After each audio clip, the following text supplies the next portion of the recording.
The morning fog hung heavy over the dark waters of Deer Lake in Michigan's Upper Peninsula, obscuring the dense pine forest that ringed the shoreline.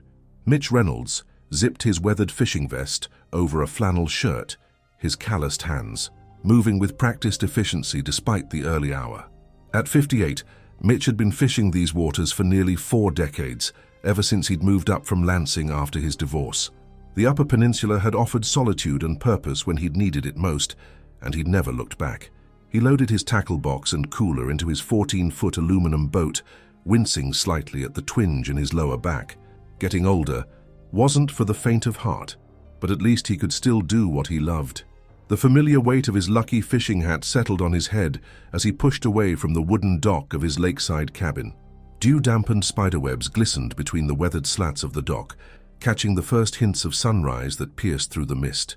Mitch started the outboard motor with a practiced pull, the sound shattering the pre-dawn silence and sending a pair of mallards flapping across the water's surface. He guided the boat toward his favorite fishing spot, a secluded cove on the northeastern edge of the lake, where the walleye seemed to gather in the early morning hours. The rhythmic putter of the motor and the gentle lapping of water against the aluminum hull settled into his bones like an old friend's greeting. As the boat sliced through the fog, Mitch's mind wandered to his plans for the day. It was Thursday, mid-May, just as the fishing season was getting good. If he caught his limit early enough, he might drive into Marquette to have lunch with his buddy Dave at the Harbor View Cafe. Dave had been trying to convince him to join the local fishing club for years, but Mitch preferred his solitude. Still, the occasional meal with an old friend was welcome company. The cove appeared through the thinning fog, its shoreline dotted with fallen logs and rocky outcroppings. Mitch cut the motor and let the boat drift into position. This particular spot had yielded a 6-pound walleye just last week, and he was hoping for similar luck today. He baited his hook with a nightcrawler from the small container nestled in his tackle box, the familiar motions requiring no conscious thought. For the first hour, Mitch caught nothing but enjoyed the stillness as the world slowly awakened around him. A bald eagle soared overhead, its white head brilliant against the brightening sky. The fog had lifted completely now, revealing the dense forest that surrounded the lake. The Upper Peninsula's beauty never failed to impress him, even after all these years. It was wild country up here, untamed in ways the Lower Peninsula couldn't match. Just as Mitch was considering moving to another spot, his line went taut. He felt the familiar thrill of resistance and began the careful dance of reeling in his catch. The fish fought valiantly, but Mitch's experienced hands guided it steadily toward the boat. When he finally lifted it from the water, he was pleased to see a decent-sized walleye, not as large as last week's prize, but respectable nonetheless. He unhooked it and placed it in his cooler, a battered red Coleman that had accompanied him on countless fishing trips. By mid-morning, Mitch had caught 3 more walleye, all good size. He decided to try one more spot before heading in for lunch. He navigated around the lake's perimeter to a shallow bay where the water was clear enough to see the sandy bottom. As he approached, he noticed unusual movement along the shoreline. Cutting the motor, he let the boat drift closer, squinting against the sunlight reflecting off the water. Through a break in the trees, Mitch spotted a black bear ambling along the shore, its glossy coat catching the sunlight. It wasn't uncommon to see bears in this part of Michigan, especially in spring when they were hungry after winter hibernation. This one appeared to be a young adult, probably a male given its size, though not fully grown. Mitch estimated it weighed around 200 pounds. The bear seemed unconcerned with the boat, intent instead on turning over rocks along the shoreline, likely searching for crayfish or other morsels.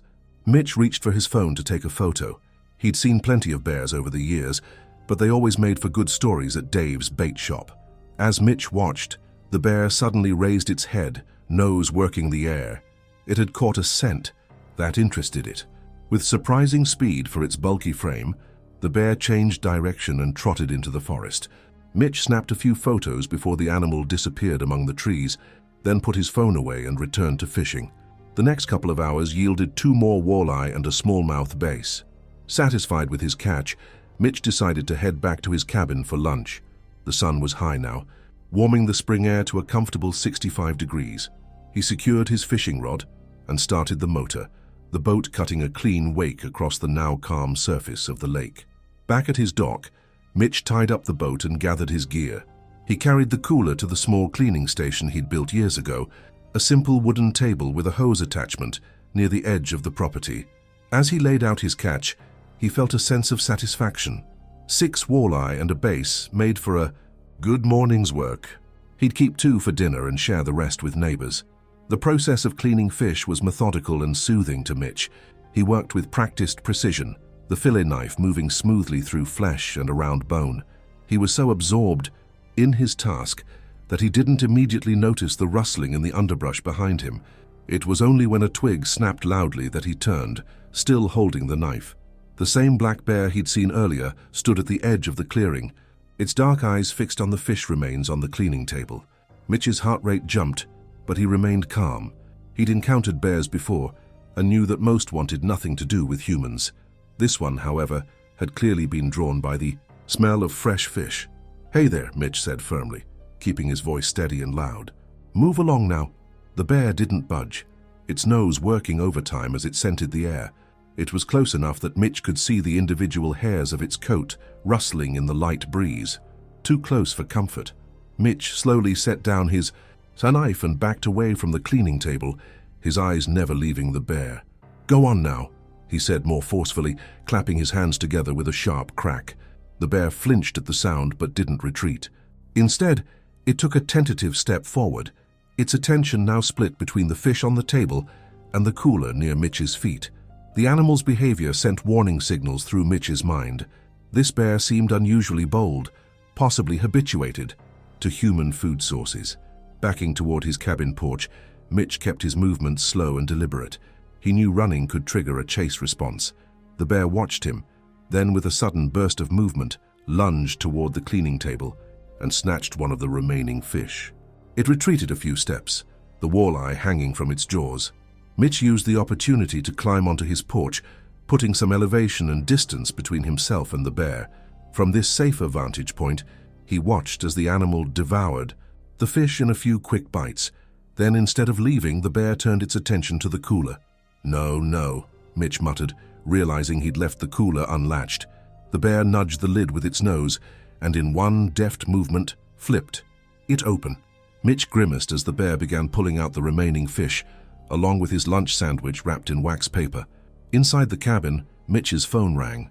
He debated ignoring it, reluctant to take his eyes off the bear, but after a 4th ring, he ducked inside quickly to answer. It was Dave. "Hey Mitch, we still on for lunch at Harborview?" Dave's cheerful voice boomed through the phone. "Got a situation here, Dave," Mitch replied, positioning himself by the window to keep an eye on the bear. "Remember that black bear I spotted last month near Anderson Creek? Think it's the same? One currently helping itself to my morning catch. No kidding, big one. Medium size, young adult, I'd guess. Bold, though. Didn't scare off when I made noise. Want me to call Gary?" Dave asked, referring to Gary Thompson, the local DNR conservation officer. Mitch considered this as he watched the bear finish the last of his fish. "Nah, not yet. Let me see if it moves on once the food's gone. Probably just hungry after hibernation. I'll call Gary myself if it keeps hanging around." After hanging up, Mitch returned to his observation post on the porch. The bear had emptied the cooler but seemed unsatisfied. It circled the cleaning table, licking up fish blood and scraps. Then, to Mitch's dismay, it began nosing around the cabin's exterior, possibly detecting food smells from inside. "That's enough now," Mitch called, again attempting to sound authoritative. He banged his hand against the wooden porch railing, creating a resonant thud. The bear paused, looking directly at him. For a moment they locked eyes, and Mitch felt a primitive chill run down his spine. There was no malice in those dark eyes, just wild intelligence and hunger. The bear turned away, seemingly losing interest. It ambled toward the tree line, and Mitch exhaled in relief. He waited a few more minutes to ensure the animal had truly departed before stepping off the porch. He surveyed the damage. The cooler lay on its side, emptied of its contents, and the cleaning table was a mess of scattered fish remains. "Damn bear tax," Mitch muttered, using the local term for supplies, lost to wildlife.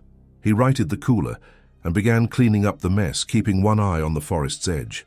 The rest of the afternoon passed without incident. Mitch repacked his cooler with ice from his freezer and the 2 fish he'd managed to salvage by bringing them inside earlier. He decided to head back out on the lake for a couple more hours of fishing, determined not to let the bear encounter ruin his day. This time, he chose a spot on the southern end of the lake, well away from where he'd seen the bear. The fishing was slower here, but Mitch didn't mind. The peace of being on the water was what he valued most. As the sun began its descent toward the western shore, he caught one more smallmouth bass, but decided to release it. His heart wasn't in the fishing anymore. His mind kept returning to the bear. In all his years in the UP, Mitch had observed an unspoken agreement between the human residents and the wildlife that surrounded them.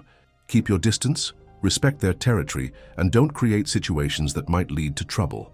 That meant securing trash, being careful with food, and giving wild animals plenty of space. But this bear had seemed different, too comfortable around humans, too focused on human food. As dusk approached, Mitch headed back to his cabin, his thoughts heavy. Perhaps he should call Gary after all. Habituated bears often ended up being problem bears, and problem bears rarely met good ends. Sometimes the kindest thing was early intervention. Relocating an animal before its behavior led to a situation where wildlife officials had no choice but to put it down. The shoreline of his property came into view, and Mitch reduced the motor's speed, allowing the boat to glide quietly toward his dock. As he drew closer, he noticed something odd. His cleaning table appeared to have been disturbed again. The bucket where he'd disposed of the fish remains knocked over. Mitch cut the engine completely, letting momentum carry the boat the last few yards. As the bow bumped gently against the dock, he looked carefully at the surrounding area. Something felt off. The forest was too quiet. No bird song, no squirrel chatter. Just the soft lapping of water against the shore and the distant call of a loon somewhere across the lake.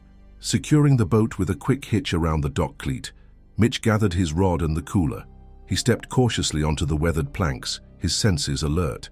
The hair on the back of his neck stood up, an instinctive response to a threat not yet seen, but somehow sensed. He had just reached the shore when he heard it, a low huffing sound from the direction of his cabin. The bear stood on his porch, its massive front paws resting on the railing as it investigated a bird feeder hanging from the eave. It had either returned or never truly left. Mitch froze, the cooler handle suddenly slick in his sweaty palm. He was caught in the open halfway between the dock and cabin with no clear path to safety. Running toward the cabin was obviously out of the question, and retreating to the boat would require sudden movement that might attract unwanted attention. For a long moment, neither human nor bear moved.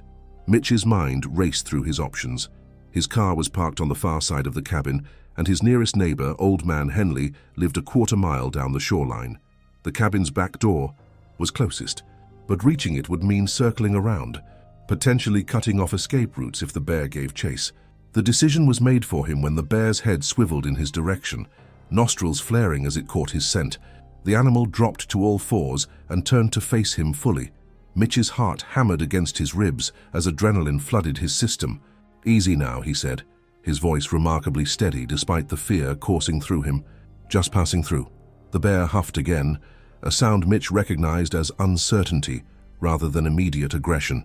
It took a step down from the porch, its eyes fixed on Mitch, or more likely, Mitch realized with a sinking feeling, on the cooler in his hand, the cooler that still contained his two remaining fish.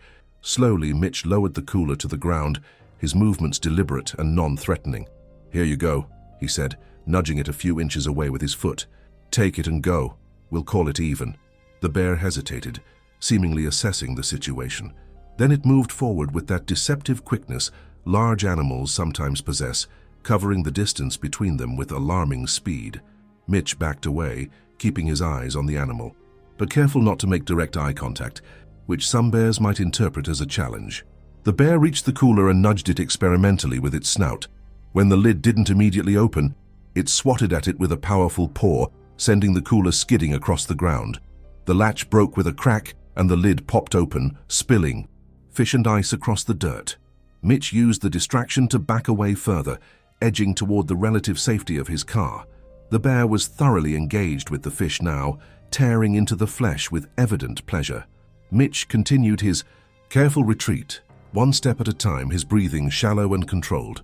He had almost reached the corner of the cabin when the unthinkable happened. His heel caught on an exposed tree root, sending him staggering backward. His arms windmilled as he fought for balance, and a startled gasp escaped his lips before he could stop it. The bear's head jerked up, fish forgotten as its attention snapped to the sudden movement and sound. Mitch regained his footing but knew he'd made a critical error. The bear rose to its hind legs, a posture that might indicate curiosity rather, then aggression, but at that moment seemed terrifyingly imposing. Standing at full height, the bear was taller than Mitch had estimated, easily reaching 6 feet. Its ears were perked forward, and its nose worked the air, processing information about the human who had interrupted its meal. Then it dropped back to all fours and took a step toward Mitch. Training kicked in. Years of reading wildlife pamphlets and listening to ranger talk suddenly condensed into crystal-clear instructions in Mitch's mind. Don't run. Make yourself look bigger. Back away slowly. Talk in a calm, firm voice. He spread his arms to increase his apparent size. "Hey, bear," he called, his voice stronger than he felt. "That's enough now. Time for you to go." The bear paused, seemingly confused by this display.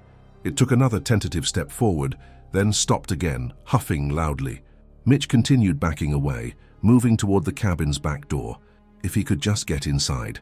The bear followed, matching his pace, the fish now apparently forgotten in its curiosity about this strange human. Mitch felt the cabin wall against his back and realized he'd miscalculated his position.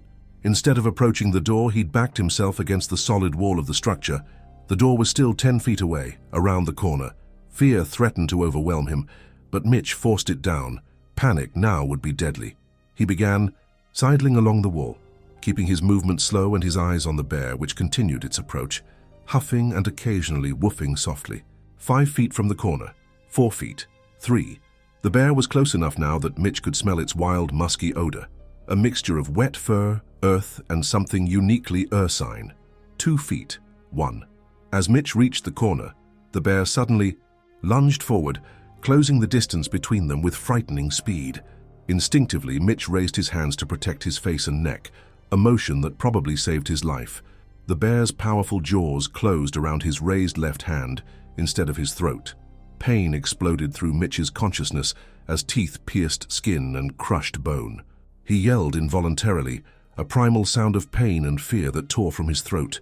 The bear jerked its head, still gripping Mitch's hand, and the motion slammed him against the cabin wall. His head struck the logs with a dull thud, and for a moment, stars exploded across his vision.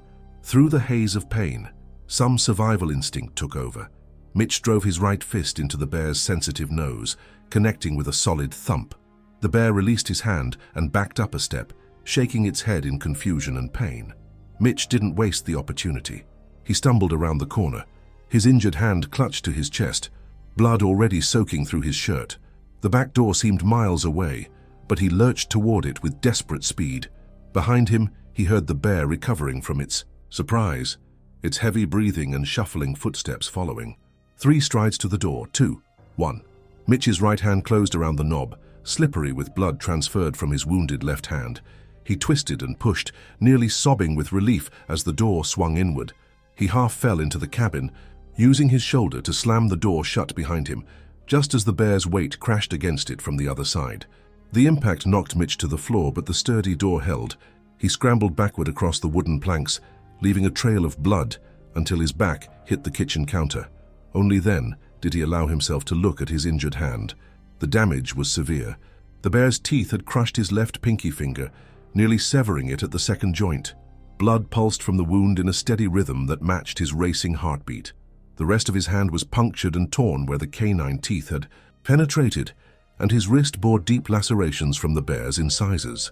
Outside, the bear continued its assault on the door, claws scraping against the wood, and occasional thuds indicating it was using its full body weight in an attempt to breach the barrier. The door frame creaked ominously, and Mitch knew he couldn't count on it holding indefinitely. Fighting through the pain and shock, Mitch pulled himself upright, using the counter for support. He needed to call for help and tend to his wound, but first, he had to secure the cabin. Moving as quickly as his injured state allowed, he checked the front door, locked, and then each window, ensuring they were all closed and secure. The bear seemed focused on the back door, its efforts growing, more frenzied. Mitch could hear wood splintering and knew time was running short. He grabbed his cell phone from the kitchen counter and dialed 911 with blood-slicked fingers. 911, what's your emergency? The dispatcher's calm voice was a lifeline in the chaos. Bear attack, Mitch gasped, surprised at how weak his voice sounded. At my cabin, Deer Lake, end of Basswood Road. I'm inside but injured. Bear's trying to break in. Are you safe right now, sir? The dispatcher's voice remained steady. For the moment, doors holding but not sure for how long. A particularly loud crash punctuated his words as the bear slammed against the door again. Hurry! I'm dispatching emergency services now, sir. Can you tell me about your injuries? Mitch looked down at his mangled hand, feeling oddly detached from it, as though it belonged to someone else. Left hand, severe bear bit. I think I'm losing my pinky. Lots of blood. Apply pressure to the wound if you can, sir. Help is on the way. Can you find something to use as a tourniquet? The logical part of Mitch's brain kicked in through the fog of shock. Kitchen towel, he murmured, reaching for a drawer with his good hand. He pulled out a clean dish towel and awkwardly wrapped it around his injured hand, using his teeth to help tighten it. Pain lanced up his arm as he applied pressure, but he knew it was necessary to slow the bleeding. Good, the dispatcher encouraged. Keep pressure on it. Officers are en route along with an ambulance. Can you tell me if you have any weapons in the house? Shotgun. In the bedroom closet. Mitch glanced toward the hallway that led to his bedroom. Not sure I can load it one-handed.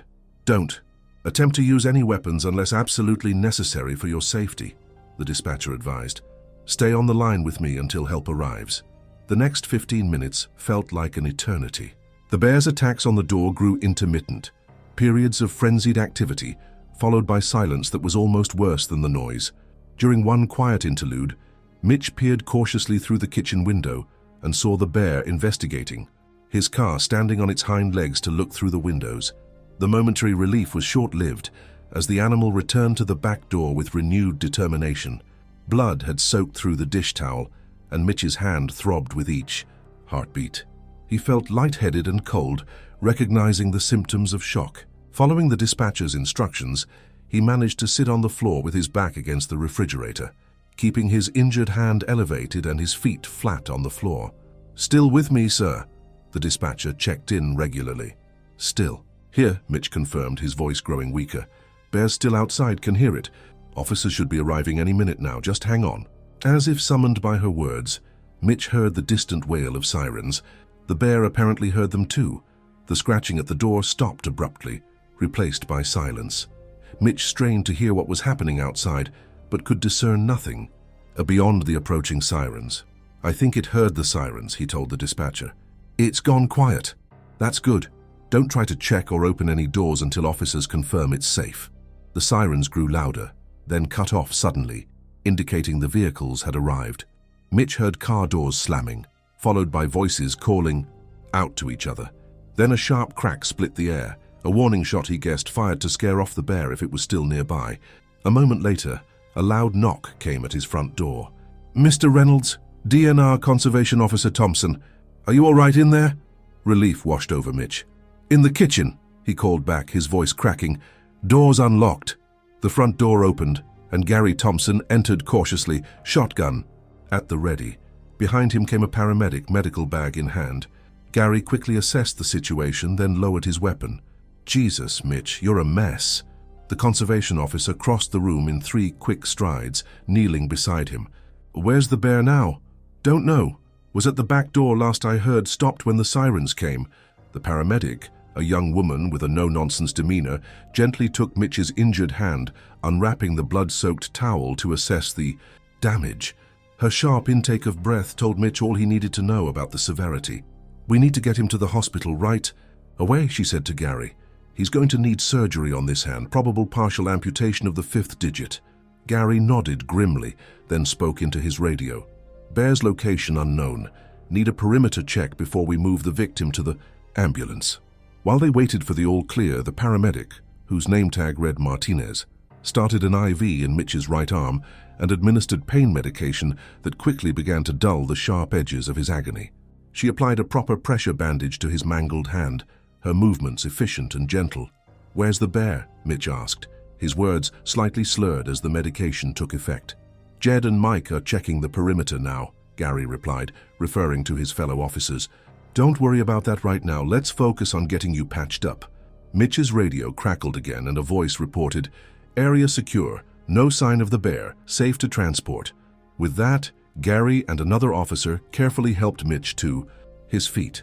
The world tilted alarmingly as he stood, and without their support he would have fallen. Together they guided him through the cabin and out the front door to the waiting ambulance. Outside, the evening had deepened into twilight. 2 DNR trucks and an ambulance were parked in Mitch's normally quiet yard, their emergency lights casting surreal blue and red patterns across the trees. As they helped him into the ambulance, Mitch caught a glimpse of officers conducting a careful search of the property's perimeter, shotguns at the ready. The next few hours passed in a blur of lights, voices, and pain that ebbed and flowed with the medication. The ambulance ride to Marquette General Hospital took 40 minutes, during which paramedic Martinez monitored his vital signs and kept up a steady stream of reassuring conversation. Mitch tried to focus on her words, rather than the throbbing agony of his hand or the memory of those dark, intelligent eyes staring into his.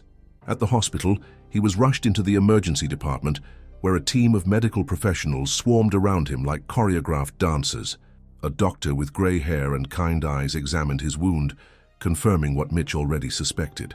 "The damage to your pinky finger is severe, Mr. Reynolds," she explained gently. "The joint is crushed beyond repair, and there's significant nerve and tissue damage. We'll need to amputate a portion of the finger. Additionally, you'll need surgery to repair the puncture wounds and lacerations to your hand and wrist." Mitch nodded dully, the reality of the situation finally setting in. "Do what you need to do, Doc. We'll take good care of you. The orthopedic surgeon is on his way in. In the meantime, we'll get you prepped for surgery and start you on antibiotics. Bear bites carry a high risk of infection." As nurses busied themselves around him, Mitch closed his eyes, trying to process everything that had happened. Just this morning, he'd been peacefully fishing on Deer Lake, as he had countless times before. Now he lay in a hospital bed, about to lose part of his finger to a bear that had seemed to materialize from his worst nightmares. Gary Thompson appeared at his bedside before they took him to surgery, notebook in hand. "Hey, Mitch, how you holding up?" "Been better," Mitch replied with a weak attempt at humor. "Any sign of the bear?" Gary shook his head. "Not yet. We've got officers patrolling the area and set up some traps near your property. Mind if I ask you a few questions while we wait for the surgeon?" Mitch recounted the day's events, from spotting the bear that morning to the terrifying minutes when it had him cornered against the cabin wall. Gary listened intently, taking notes and occasionally asking for clarification. "Sounds like a young male, probably 2 to 3 years old based on your description," Gary said when Mitch finished. "Likely the same one we've had reports about near Anderson Creek. Been getting bolder over the past few weeks. Had a run-in with the Miller's trash cans last weekend." "What happens when you catch it?" Mitch asked, already knowing the answer, but needing to hear it anyway. Gary's expression turned grim. "Department policy is clear on bears that attack humans, Mitch, especially when there's significant injury involved. It'll have to be put down." Mitch nodded slowly. He'd expected as much, but the confirmation still left him with a hollow feeling. The bear was just being a bear, following its instincts. Human food was easy calories, and once an animal made that connection, it rarely broke the habit voluntarily. The outcome was almost inevitable. "I should have called you this morning when it first showed up," Mitch said, regret heavy in his voice. "Might have prevented all this." "Don't beat yourself up," Gary replied, placing a hand on Mitch's shoulder.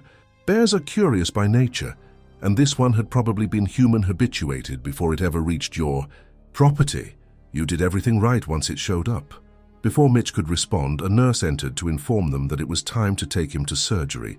Gary promised to check in later and wished him luck as they wheeled his gurney toward the elevator. The surgery lasted over 3 hours, though for Mitch it passed in an anesthetic-induced void. He awoke in the recovery room, his left hand heavily bandaged and elevated on a pillow. The pain was present but distant, held at bay by powerful medications. A nurse noticed he was awake and came to check his vital signs.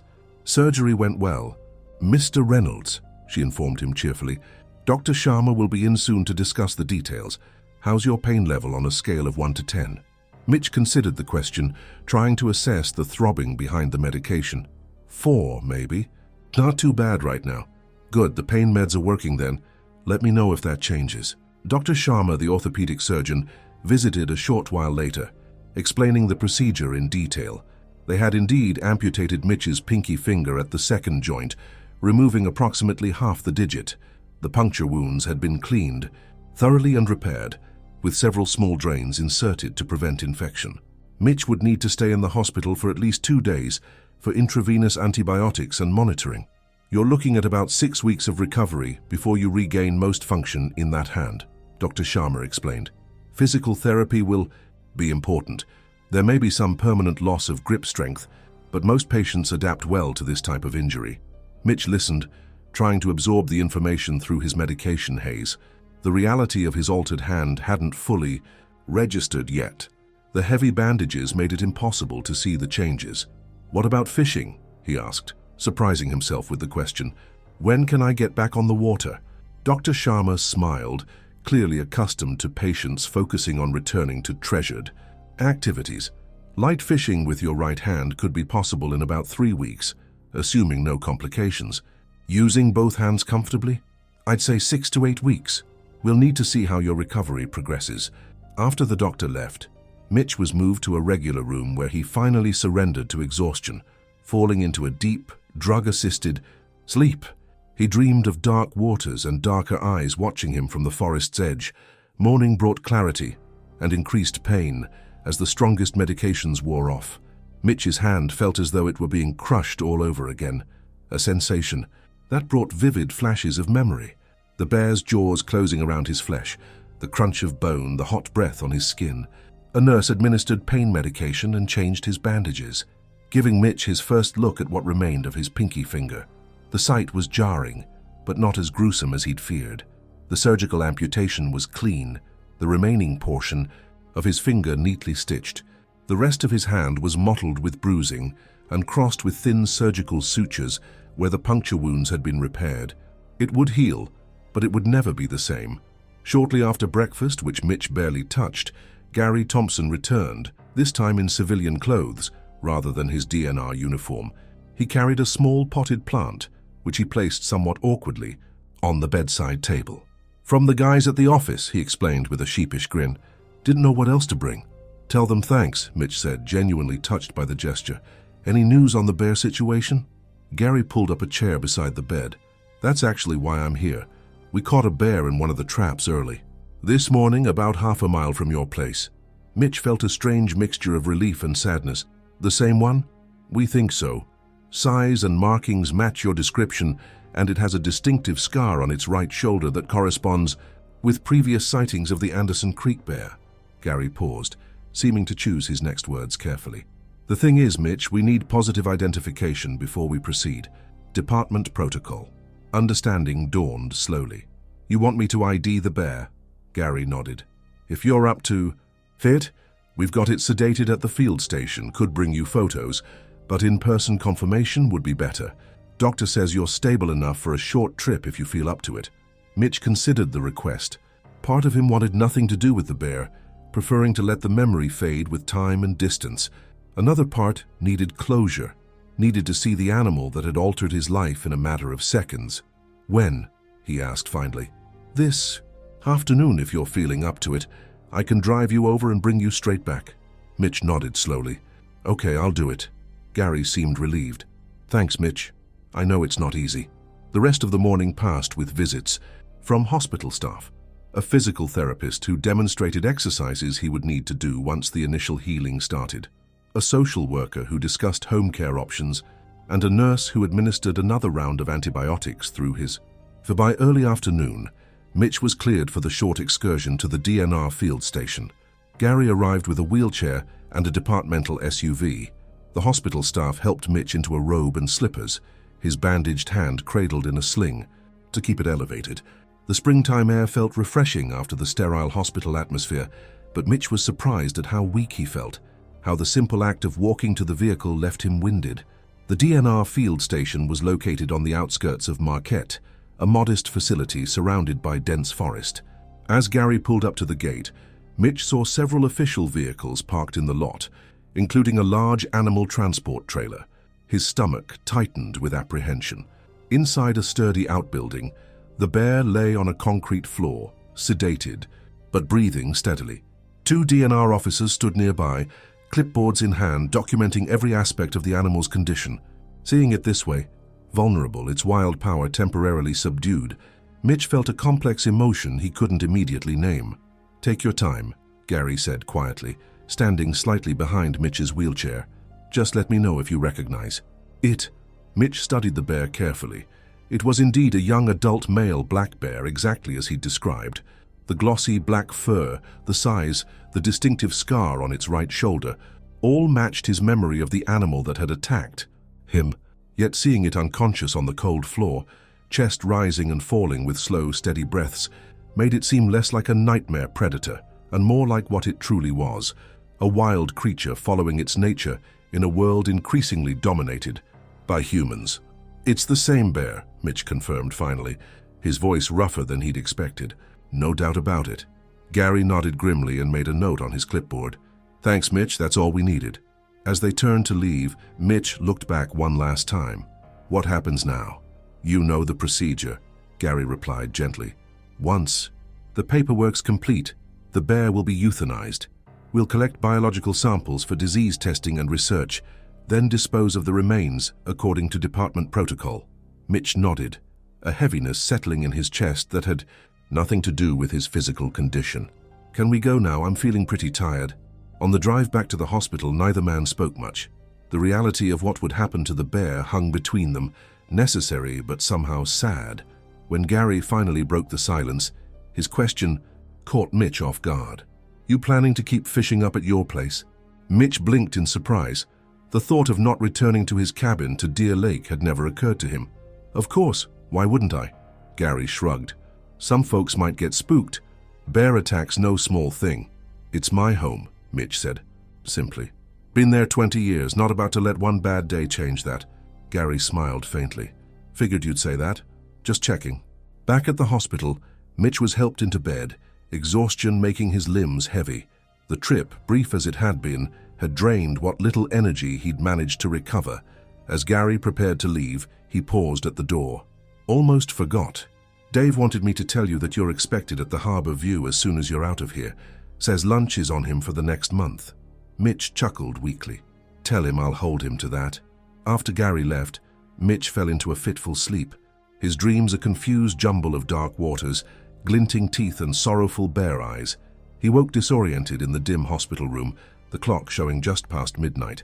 His hand throbbed beneath the bandages, a persistent reminder of how quickly life could change. The next day brought improvement in Mitch's condition and a stream of visitors. Dave arrived mid-morning, bringing a tackle box full of hand-tied flies that he proudly declared were bear-proof and guaranteed or your pinky back. The tasteless joke startled a genuine laugh from Mitch, the first since the attack. Other friends from the Marquette fishing community stopped by throughout the day, each bringing small gifts and large stories, their presence a reminder of the community Mitch had built in his adopted home. By late afternoon, the hospital room had taken on the appearance of a small tackle shop, with fishing lures, outdoor magazines, and even a new rod leaning in the corner, courtesy of the staff at Pemberton's Outdoor Supply, where Mitch was a regular customer. A vase of wildflowers from his nearest neighbors, the Henleys, added a touch of spring to the institutional setting. Dr. Sharma visited during evening rounds, pleased with Mitch's progress. The hand showed no signs of infection, and his overall condition had stabilized enough that discharge was scheduled for the following afternoon. The doctor reviewed home care instructions, emphasizing the importance of keeping the wound clean and continuing the oral antibiotics. That would replace the intravenous ones he'd been receiving. "You live alone, correct?" Dr. Sharma asked, reviewing Mitch's chart. "Yes, just me at the cabin. Is there someone who can stay with you for a few days? The first week after this type of injury can be challenging, especially with daily dressing changes." Before Mitch could respond, Dave, who had returned for the evening visit, interjected, "He'll stay with me and Carol until he can manage on his own. Already got the guest room set up." Mitch started to protest, but Dave waved him off. "Non-negotiable, old man. Carol's orders. You know better than to argue with her." The thought of imposing on Dave and his wife wasn't appealing, but Mitch had to admit the practical sense of the arrangement. Changing bandages one-handed would be difficult, and his cabin, while beloved, lacked many modern conveniences that might ease his recovery. "Just for a few days," Mitch conceded reluctantly. Until I get the hang of this one-handed business. Dave nodded, looking smugly satisfied. Carol's making her venison stew for your homecoming dinner. Says you need protein to heal. The mention of Carol's famous stew, a rich concoction simmered with root vegetables and her secret blend of herbs, made Mitch's hospital dinner of bland chicken and overcooked vegetables seem even less appetizing. Perhaps a few days with the Hansons wouldn't be so bad after all. Late that evening, after visitors had gone and the hospital had settled into its nighttime routine, Gary Thompson called with an update. The bear had been euthanized that afternoon, the procedure conducted as humanely as possible. Initial tests showed no obvious signs of disease or rabies, though complete results would take several days. The case would remain open until those results came back, but for all practical purposes, the incident was considered resolved. Thought you should know, Gary concluded. Closure and all that. I appreciate the call, Mitch replied, surprised at the conflicting emotions the news stirred within him. Relief, certainly, but also a lingering sadness for the wild creature that had paid the ultimate price for becoming too comfortable around humans. Any idea what drew it to my place specifically? Beyond the obvious fish attraction, Gary sighed. Hard to say for sure. We found evidence it had been frequenting several properties along the lake.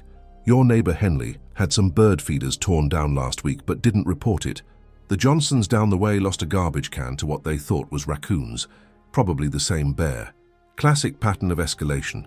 Starts with easy food sources, gets bolder, eventually loses its natural wariness around humans. The explanation made sense, but it didn't completely satisfy Mitch. Had there been warning signs he'd missed? Could he have prevented the confrontation somehow?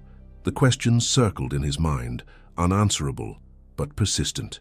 Get some rest, Mitch, Gary advised, seeming to sense his troubled thoughts. Bear's gone. You're on the mend. That's what matters now. After hanging up, Mitch lay awake in the darkened hospital room, listening to the muted sounds of the medical facility at night, distant conversations, the squeak of rubber-soled shoes on linoleum, the soft ping of monitors. His left hand throbbed beneath its bandages, a constant reminder of his encounter with wild nature.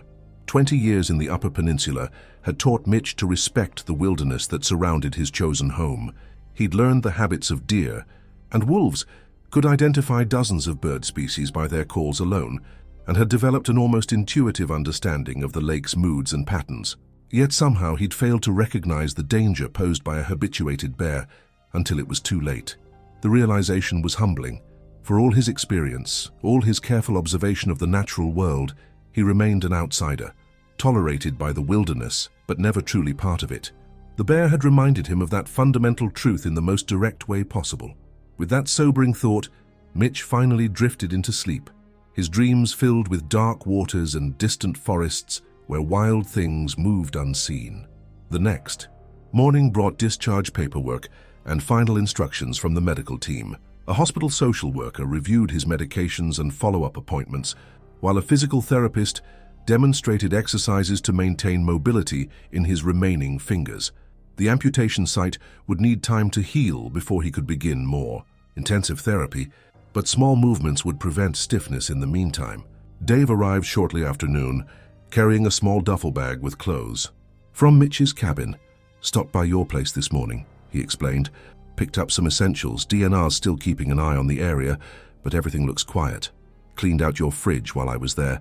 Figured that milk wasn't going to last another day. The gesture was typical of Dave. Practical, thoughtful, and delivered with minimal fuss. In the 20 years they'd known each other, he'd proven himself the kind of friend who showed up without being asked, offering help before it was needed. Mitch felt a wave of gratitude for his presence now. Thanks, he said simply, for everything. Dave brushed off the gratitude with a characteristic shrug. Save the speeches for when you're buying the beer. Let's get you out of this place. The drive from Marquette to Dave's home in Negaunee took about 20 minutes, winding through hills that were just beginning to show the vibrant green of late spring. Mitch watched the familiar landscape pass by, surprised at how normal everything looked. Somehow it seemed the world should have changed, as much as he had in the past 48 hours. Carol Hansen met them at the door, her round face creased with concern that she quickly masked with a welcoming smile. In her 60s, with silver-streaked, brown hair and hands roughened by decades of gardening, Carol had a no-nonsense manner, that complemented her husband's more easygoing nature. "About time you came for a proper visit," she greeted Mitch, as though his stay were a social call rather than a medical necessity, though I could have done without the drama. "Come in. I've got the guest room all set up." The Hanson home was a comfortable two-story house set on a wooded lot at the edge of town. Mitch had visited countless times over the years, but had never stayed overnight. The guest room, located on the first floor off the kitchen, had been prepared with thoughtful attention to his condition. Extra pillows to elevate his hand, small table positioned beside the bed for medications. Even a bell that Carol insisted he use if he needed anything during the night. "I'm not an invalid," Mitch protested weakly as she fussed with the bedding.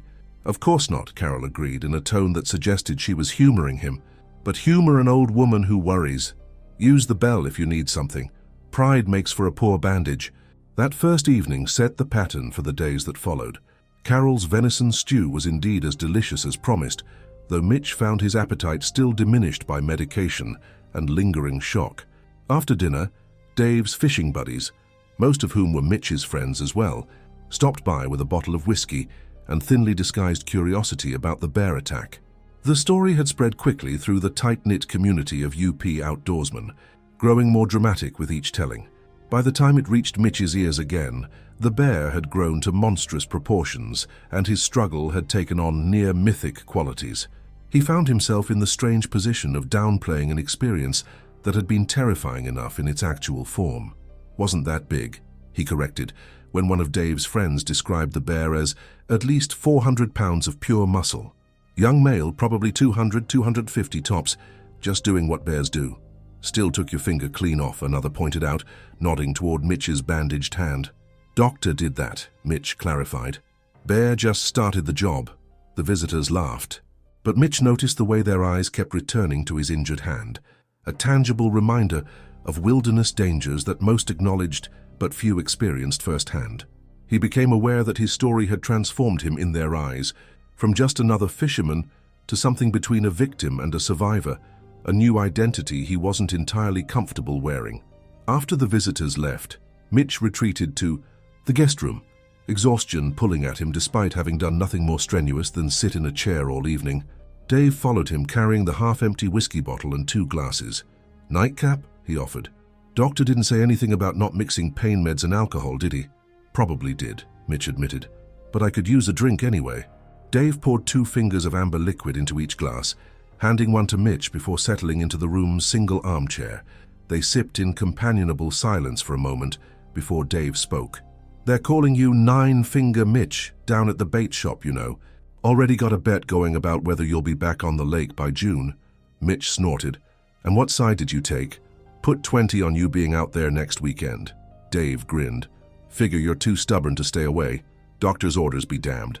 The observation was accurate enough to make Mitch smile grudgingly. "Might wait 2 weekends just to cost you your 20. Dave shrugged. "Worth it to see you prove them wrong." He paused, studying the whiskey in his glass. "You really okay, Mitch? And I don't mean the hand." The question caught Mitch off guard. Men of their generation and background didn't typically discuss emotional well-being, especially not directly. That Dave had broached the subject at all indicated genuine concern. "I'm fine," Mitch replied automatically, then reconsidered. "Or I will be. Just need some time to process it all, I guess." Dave nodded, accepting the answer without pressing further. "Well, you've got plenty of that. And you know Carol's going. To keep you hostage until she's convinced you can manage on your own." "Yeah, about that," Mitch began. "I appreciate everything, but I should be able to head back to my place in a day or 2. Dave raised an eyebrow. "You planning to change those bandages one-handed? Cook decent meals? The doctor said at least a week before you should be on your own, and Carol's already planned the menu through next Tuesday." The gentle reminder of his limitations was humbling. Mitch was accustomed to self-reliance, had built his life around it after his divorce. Accepting help, even from longtime friends, didn't come naturally. "I don't want to impose," he said finally. "It's not imposing when it's offered freely," Dave countered. "Besides, you'd do the same for me." The truth of that statement was inescapable. If their positions were reversed, Mitch wouldn't hesitate to help Dave in any way possible. Perhaps accepting the same in return was simply the other side of friendship. "At least let me contribute something," Mitch insisted. Groceries or rent or something. Dave waved this away. Tell you what, once you're back on your feet, you can take me fishing on that secret walleye spot of yours, the one you pretend doesn't exist. Mitch grimaced theatrically. Steep price. That's my offer, take it or leave it. Their glasses clinked in agreement, sealing the deal. After Dave left, Mitch settled back against the pillows, the whiskey's warmth spreading through him and dulling the persistent ache in his hand. Sleep came more easily that night, though his dreams still carried him back to Deer Lake, to dark waters and watching eyes. The days at the Hanson home fell into a routine. Mornings began with Carol changing Mitch's bandages, her touch gentle, but efficient as she cleaned the healing wounds and applied fresh dressings. She'd been a school nurse before retirement and approached the task with professional detachment that made it less awkward for both of them. Late mornings and afternoons were filled with visitors, friends stopping by to check on his progress, share fishing reports, or simply pass the time. The local DNR office sent over paperwork related to the incident, forms that documented the attack in clinical terms that seemed oddly disconnected from Mitch's vivid memories. Gary Thompson called daily with updates, confirming that final test results had come back negative for rabies or other diseases, officially closing the case. Evenings were spent in the Hansons' comfortable living room, watching baseball games or nature documentaries, the conversation flowing easily among longtime friends. Dave avoided bear documentaries with careful consideration, though neither he nor Carol treated Mitch as though he might shatter at any mention of his experience. By the fourth day, Mitch was growing restless. His hand was healing well, the pain reduced to a manageable level with over-the-counter medication. He'd mastered basic self-care tasks one-handed, dressing himself, managing buttons and zippers, even helping with simple food preparation in Carol's kitchen. The urge to return to his own space, to the familiar solitude of his cabin, grew stronger each day. "I'm thinking about heading home tomorrow," he announced over dinner on Thursday evening. "I'm well enough to manage now, and you two probably want your house back." Carol and Dave exchanged a look that Mitch had come to recognize over the years, a silent communication between spouses who knew each other's thoughts without words. "If you're sure," Carol said carefully. "But there's no rush, Mitch. We're happy to have you here as long as you need." "I'm sure," Mitch confirmed. "Time I got back to my own place. Need to check on things, clean up whatever mess that bear left behind." Dave nodded slowly. "I'll drive you out in the morning, but we're sending food with you. Enough for a few days at least. And I expect you to call if you need anything." No being a stubborn old hermit, understood. Mitch agreed readily, gratitude for their friendship washing over him anew. "I'll even answer the phone on the first ring," he promised, a significant concession given his usual habit of letting calls go to voicemail. That night, Mitch packed his few belongings one-handed, a process that took longer than it should have but represented an important step toward independence. His hand throbbed, a persistent reminder of his limitations, but the pain was manageable. The amputation site was healing cleanly, though the sight of his shortened pinky still startled him each time the bandages were changed. The drive to his cabin the next morning was filled with Dave's usual chatter about local news and fishing conditions. As they approached Deer Lake, Mitch felt a mixture of anticipation and apprehension. Would the familiar setting still feel like home, or had the attack changed his relationship with the place he loved? The cabin came into view through the trees, looking exactly as he'd left it. A simple log structure nestled against the backdrop of dense forest, with Deer Lake glimmering beyond. Dave pulled up beside Mitch's car, which had been left in the driveway since the attack. Only the yellow caution tape across the back door hinted at recent drama. "Gary said they cleaned up back there," Dave mentioned as they got out of the car. "Had to take some samples from the blood spatter for their report. Might still be a bit of a mess, though."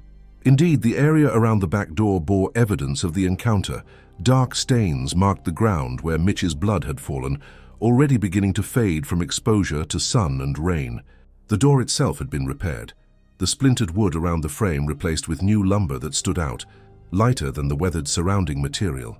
Inside, the cabin was just as Mitch remembered it, though someone, probably Gary, or one of his officers, had cleaned up the trail of blood that had marked his desperate scramble to safety. His fishing gear had been neatly stacked by the front door, including the rod he'd abandoned during the attack. Seeing it brought a flash of memory, the bear's sudden appearance, the moment of frozen fear, the desperate attempt to retreat to safety. Dave carried in boxes of supplies that Carol had insisted on sending, home-cooked meals in labeled containers, fresh groceries, and enough snacks to last well beyond the few days Mitch planned to stay before his next doctor's appointment. He arranged everything in the kitchen while Mitch reacquainted himself with his home, checking that everything was as he'd left it. "You sure you're going to be okay out here by yourself?" Dave asked when it was time for him to leave. His casual tone didn't quite mask the concern beneath the question. "I'll be fine," Mitch assured him. "Got my phone, got plenty of food thanks to Carol, and the doctor says I'm healing well. Besides, that particular bear won't be bothering anyone anymore." Dave nodded, but hesitated before leaving. "Just be careful, all right? There are other bears out there." "Trust me, I'm not looking for a matching set of stubs," Mitch joked, holding up his bandaged hand. "I'll be careful." After Dave left, the cabin felt unnaturally quiet. Mitch moved around, the familiar space, re-establishing his connection with the home he'd built for himself. The events of the past week had created a strange distance, as though he were returning to a place he knew intimately, but now saw through altered eyes. He made himself a simple lunch, using one of Carol's prepared meals, then decided to venture outside. The spring day was pleasant, warm sunshine filtering through the trees and sparkling on the lake's surface. Birds called from the forest, and a gentle breeze carried the scent of pine and water. Nature continued its rhythms, undisturbed by the human drama that had played out days before. Mitch walked cautiously around his property, alert in a way he hadn't been before. He found himself scanning the tree line, listening intently for any unusual sounds, his body tense and ready to retreat to the safety of the cabin. The bear might be gone, but the experience had changed something fundamental in his relationship with the wilderness he loved. Near the cleaning station where the encounter had begun, Mitch found his red cooler, retrieved and cleaned by someone during his absence. The repaired latch now sported a heavy-duty replacement, bear-resistant according to the label still attached. A note tucked inside read simply, "Bear tax paid in full, don't need another installment. Gary." The joke, though grim, made Mitch smile. The bear tax was a term local outdoorsmen used for supplies lost to wildlife, a backpack torn open by raccoons, fish stolen by eagles, snacks carried off by bold chipmunks. Usually it referred to minor inconveniences, not life-altering injuries, yet there was something fitting about the terminology, an acknowledgement that humans entered the wilderness on nature's terms, not their own. Mitch picked up the cooler with his good hand and carried it back to the cabin, setting it beside the door where it would be ready for his next fishing trip. When that would be, he wasn't entirely sure. The doctor had cleared him for light activities, but fishing required two hands for many tasks: casting, reeling, handling fish, maneuvering the boat. He would need to adapt, to learn new techniques to accommodate his altered ability. The afternoon passed quietly, as Mitch reacclimated to his home. He called Carol to let her know he'd settled in, assuring her that he was managing fine and the food was appreciated. He checked his answering machine. Several messages from friends who'd heard about the attack, expressing concern and offering help if needed. The local community looking out for one of their own. As evening approached, Mitch found himself growing increasingly restless. He kept glancing out the windows, checking the tree line as shadows lengthened across his property. The rational part of his mind knew that the chances of another bear approaching were slim, especially so soon after the area had been heavily trafficked by DNR officers. Yet the memory of those intense, intelligent eyes and powerful jaws remained viscerally present. The first time in years, Mitch checked that his doors and windows were securely locked before going to bed. He placed his cell phone within easy reach on the bedside table and left the hallway light on, something he'd never done before. Small concessions to a new awareness of vulnerability. Sleep came fitfully, interrupted by dreams that blended memory and imagination. In these nightmares, the bear's attack played out differently. Sometimes Mitch didn't make it to the door in time. Sometimes the door gave way beneath the animal's assault. He woke several times, heart racing, his injured, hand throbbing in sympathetic response to dream danger. Morning brought rain and cooler temperatures, matching Mitch's subdued mood. He moved around the cabin slowly, relearning familiar tasks with his new limitation. Making coffee one-handed proved challenging, but not impossible. Buttoning his shirt took longer, but could be managed with patience. Each small victory over disability strengthened his conviction that he would adapt, would find his way back to the life he'd built. After breakfast, Mitch stood at the window overlooking the lake, watching raindrops pattern the dark water. His boat remained secured to the dock where he'd left it that fateful day, covered with a tarp that someone, Dave probably, had thoughtfully placed over it. The sight stirred a longing that surprised him with its intensity. He wanted to be out there on the water, where for decades he'd found both peace and purpose. Making a sudden decision, Mitch grabbed his rain jacket and a hat. The doctor had advised against getting the bandages wet, so he carefully wrapped his injured hand in a plastic bag secured with a rubber band. An inelegant solution, but functional. Thus protected, he ventured out into the gentle spring rain.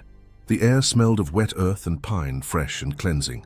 Mitch walked the path to the dock with deliberate steps, noting how the packed dirt had turned slightly muddy with the rainfall. At the water's edge, he paused, looking out over the lake that had been his constant companion for 20 years. Deer Lake wasn't large by UP standards, but it had depth of character, hidden coves, underwater structures that held fish, moods. That changed with the seasons and weather. Mitch pulled the tarp from his boat, folding it one-handed as best he could before setting it aside on the dock. The aluminum craft sat low in the water, raindrops dancing across its surface with soft pings that blended into the ambient sounds of the spring day. He wouldn't take it out today. That would be pushing his recovery too far, too fast. But seeing it ready, waiting, reassured him that his return to the water wasn't far off. As he stood there, a movement at the forest's edge caught his eye. Mitch turned sharply, his pulse quickening before he recognized the sleek form of a doe emerging cautiously from the trees. She paused at the clearing's border, ears swiveling and nostrils flaring as she tested the air. Finding nothing alarming, she stepped fully into the open, followed by a spotted fawn on spindly legs. The sight eased something in Mitch's chest. Life continued its cycles, undisturbed by individual tragedies or triumphs.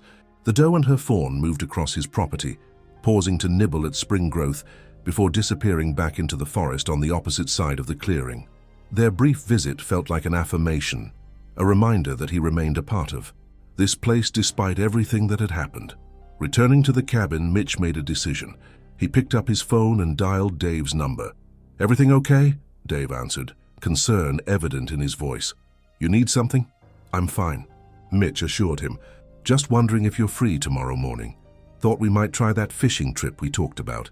A pause, then Dave's surprised response. "You sure?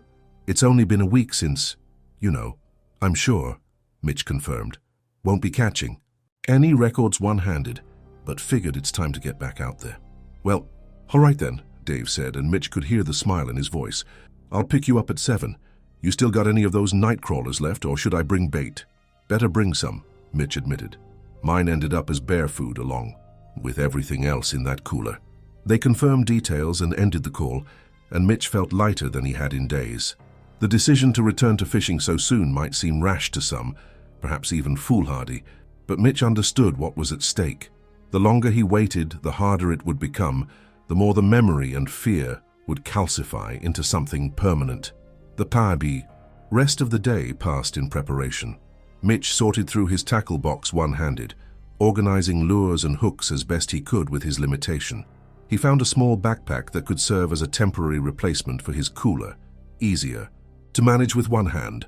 He practiced essential knots and techniques, adapting to work around his injury, determined to find solutions rather than focus on obstacles. That evening, as darkness fell, Mitch sat on his porch with a cup of coffee, listening to the diminishing rain and the chorus of spring peepers that had emerged with dusk. The forest around his cabin hummed with life, nocturnal creatures beginning their nightly routines, owls calling softly from distant branches. This was what had drawn him to the Upper Peninsula all those years ago, this sense of being surrounded by wild, thriving nature. The bear encounter hadn't changed that fundamental truth. If anything, it had deepened Mitch's understanding of his place in this ecosystem, not separate from the wilderness, but intimately connected to it, subject to its laws and rhythms. The acknowledgement brought not fear, but a clearer perspective, a more honest relationship with the world he'd chosen to inhabit. Morning arrived clear and cool, the rain having passed during the night. Mitch woke before dawn, a lifetime habit of early rising proving stronger than physical discomfort or medication. He dressed carefully, working around his bandaged hand, and prepared a thermos of coffee for the fishing trip. By the time Dave's truck appeared in the driveway, Mitch was waiting on the porch, fishing rod in his good hand and the backpack slung over one shoulder. "Nine-Finger Mitch returns to action," Dave announced as Mitch climbed into the passenger seat. "The guys at the bait shop won't believe it. Hendricks put $50 on you not fishing until July at least." "Hendricks always was a poor judge of character," Mitch replied dryly. "Hope you bet against him." $100 says you're back on the water within 10 days of the attack," Dave confirmed with a grin. "Easiest money I ever made." They drove around to the public boat launch rather than using Mitch's dock, Dave's larger boat offering more stability and comfort than Mitch's aluminum craft. The lake was quiet at this early hour, mist rising from the water's surface as the sun began to lighten the eastern sky. A pair of loons called hauntingly from somewhere near the center of the lake, their eerie voices echoing across the water. Dave handled the boat launch with practiced efficiency, backing the trailer down the ramp and floating the craft free before parking his truck in the small gravel lot. Mitch managed to board without assistance, though the step from dock to boat required more concentration than it once had, his balance slightly affected by the immobilized hand. "Where to?" Dave asked. As they settled in, the outboard motor purring quietly. "Your secret spot?" Mitch considered the question. His preferred fishing location was the northeastern cove, the same area where he'd first spotted the bear. The thought of returning there so soon sent a ripple of unease through him, but he pushed it aside. Better to face the association directly than allow it to become a no-go zone in his mind. "The cove," he decided. "Walleye should be stacked up along that drop-off." Dave nodded and guided the boat across the lake, keeping his speed moderate out of consideration for Mitch's comfort. The morning was perfect for fishing: calm water, light cloud cover that would prevent harsh glare, and temperatures cool, enough to keep the fish active. As they approached the cove, Mitch scanned the shoreline instinctively, searching for any sign of wildlife. "Looking for bears?" Dave asked quietly, noticing the direction of his gaze. "Force of habit now, I guess," Mitch admitted. "Going to be a while before I don't check twice." Dave positioned the boat expertly over the underwater structure that Mitch had described, cutting the motor and dropping a small anchor to hold their position. "Can't blame you for that. Anybody would be jumpy after what happened." They prepared, their lines in companionable silence, Dave occasionally offering a hand when Mitch's one-handed efforts proved too cumbersome. The fishing itself came more naturally than Mitch had expected. Years of muscle memory compensated somewhat for his disability, though casting required a modified technique that took several attempts to perfect. For the first hour, they caught nothing, but Mitch hardly noticed. Being on the water, again surrounded by the sights and sounds that had defined his life for decades, was reward enough. The tension he'd carried since the attack gradually eased as he lifted a respectable 3-pound walleye from the water. Dinner sorted, Dave reached for the net, helping secure the fish. "Not bad for a guy one appendage short," he observed with dry humor. "Want me to get that hook out for you?" "I've got it," Mitch insisted, determined to manage the task himself. It took longer than it would have before, but he successfully removed the hook and transferred the walleye to the live well. The small victory felt disproportionately significant, a milestone on the path back to normalcy. They fished until mid-morning, catching enough for a decent meal, but not pushing Mitch's endurance too far on his first outing. As Dave steered the boat back toward the launch site, Mitch gazed out over the lake, taking in the familiar shoreline with fresh appreciation. The encounter with the bear had changed him, certainly, but it hadn't taken this place from him. That perhaps was the most important realization of all. "Good to be back out here," he said, more to himself than to Dave. "Good to have you back," Dave replied. "Lake wouldn't be the same without old Nine-Finger Mitch telling his fish tales." Mitch winced at the nickname. "That going to stick, is it?" "Oh, absolutely," Dave confirmed with a grin. "Get used to it." Bear Tax Mitch was in the running too, but Nine-Finger won out. Mitch shook his head ruefully but couldn't suppress a smile. The nickname, though a constant reminder of his encounter, was also a badge of sorts, an acknowledgement that he'd faced wilderness on its own terms and returned to tell the tale. In the close-knit community of UP outdoorsmen, such experiences were counted not as tragedies, but as chapters in a larger story of coexistence with the wild. Back at the boat launch, they cleaned their catch, Mitch insisting on handling his own fish despite the challenge. His movements were slower, more deliberate, but effective nonetheless. Adaptation, he was learning, came in small increments, one task at a time. Want to stop by the harbor view for lunch? Dave suggested, as they loaded the cleaned fish into coolers. Carol won't expect us back for hours yet, and the guys would get a kick out of seeing you up and about. Mitch hesitated, not entirely comfortable with the prospect of becoming a local spectacle, but then nodded. Might as well get it over with. Better than having them show up at my cabin one by one to gawk. The Harbour View Cafe occupied a prime spot on Marquette's waterfront, its large windows overlooking the harbour and Lake Superior beyond. Popular with locals and tourists alike, it served simple but quality food, with an emphasis on fresh lake fish. More importantly for Mitch and his peers, it was a gathering place for the area's fishing community, a forum for sharing reports, tips, and the occasional tall tale. As Mitch and Dave entered, conversations paused momentarily before resuming with increased volume. Word of their arrival spread quickly through the cafe, and within minutes their table was surrounded by familiar faces, fishing buddies, former co-workers from Mitch's days at the paper mill, neighbors from around Deer Lake. The questions came rapid fire, each man eager to hear the bear story directly from the source. How big was it really? Did Mitch try to fight it off? Was he planning to get one of those bear-proof food canisters now? How much painkillers was he on? The curiosity was good-natured but relentless. Mitch answered patiently, neither dramatizing the encounter nor downplaying its seriousness. Yes, it was frightening. No, he didn't have time to grab his shotgun. Yes, he'd be more careful with food storage from now on.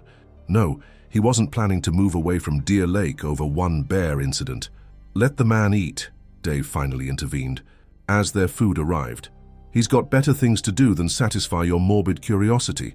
Like figuring out how to bait a hook one-handed, suggested Hendricks, the bait shop owner who'd bet against Mitch's quick return to fishing. Already got that figured out, Mitch replied mildly, holding up his bandaged hand. And Dave tells me you're buying my lunch, thanks to that 50 you lost on my fishing timeline. Hendricks laughed good-naturedly.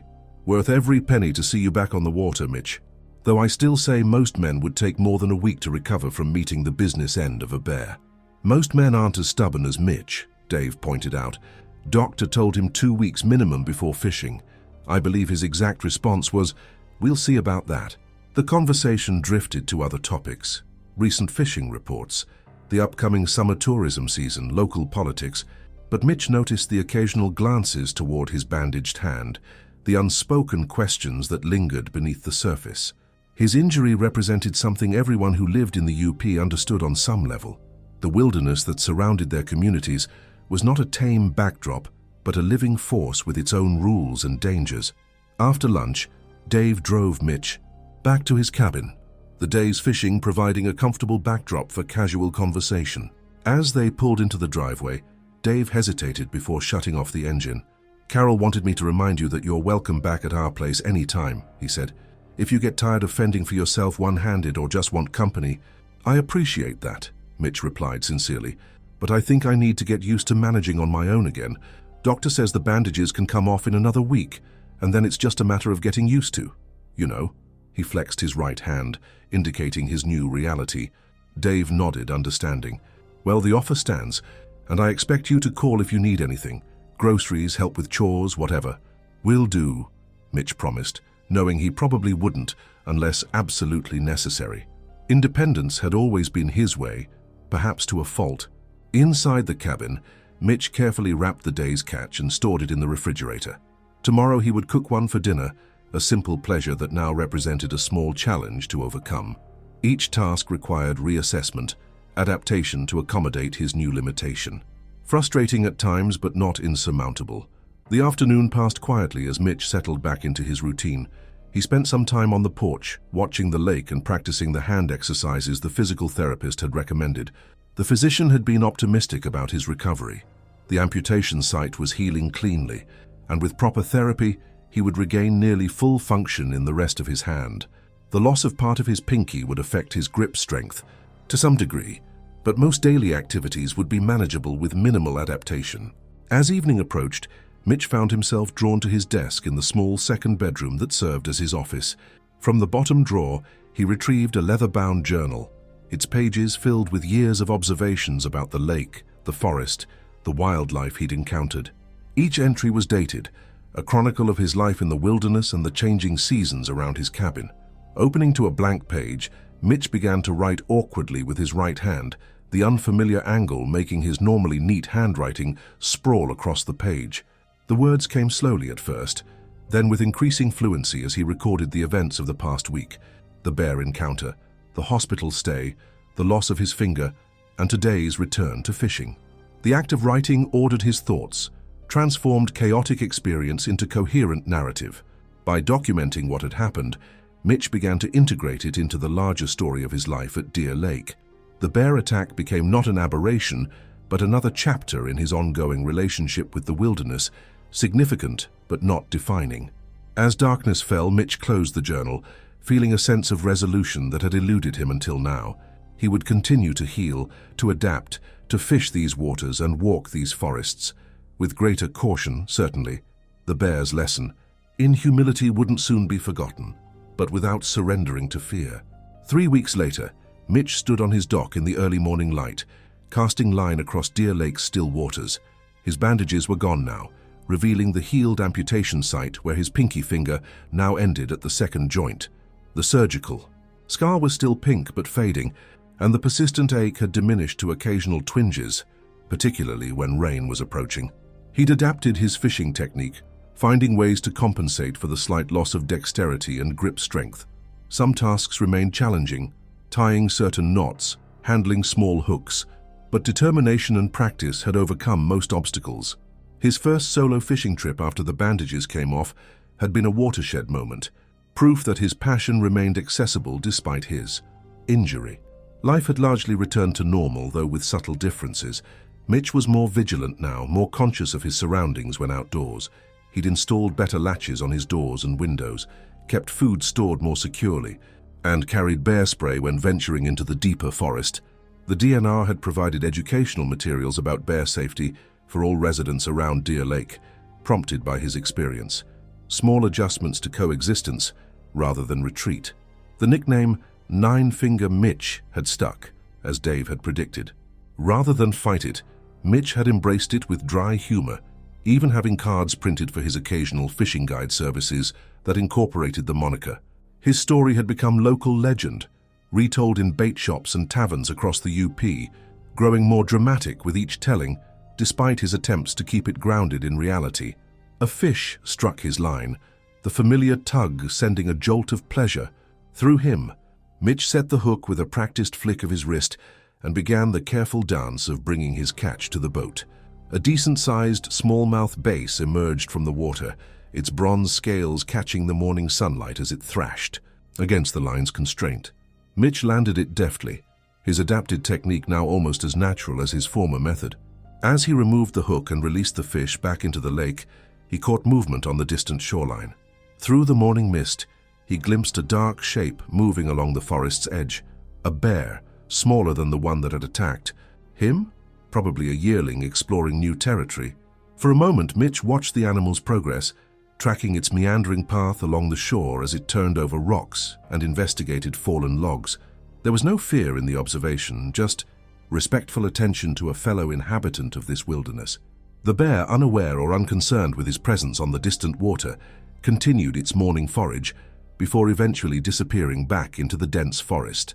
Mitch turned his attention back to fishing, casting his line toward a promising spot near a submerged tree trunk. Life continued its cycles around Deer Lake, fish swimming, bears foraging, humans adapting. His encounter had been neither the first nor the last intersection between wilderness and civilization in this remote corner of Michigan, just one more reminder of the terms on which humans inhabited wild spaces. As his lure sank into the dark water, Mitch flexed his healing hand, the absent portion of his finger a permanent souvenir of that reminder. The bear tax had been paid in full, a price that seemed, in retrospect, not too high for the privilege of calling this wilderness home. Now let's move on to the story of the next survivor. The morning light filtered through the pines, casting long shadows across Walter Dunn's cabin porch. At 70 years old, Walter had lived enough life to know that routines were sacred things. Every morning for the past 3 years since retiring, to the North Georgia mountains, he rose with the sun, brewed a pot of coffee strong enough to wake the dead, and carried his first cup out to the porch swing to greet the day. This morning was no different, except for the strange feeling that prickled at the back of his neck as he pushed open the screen door.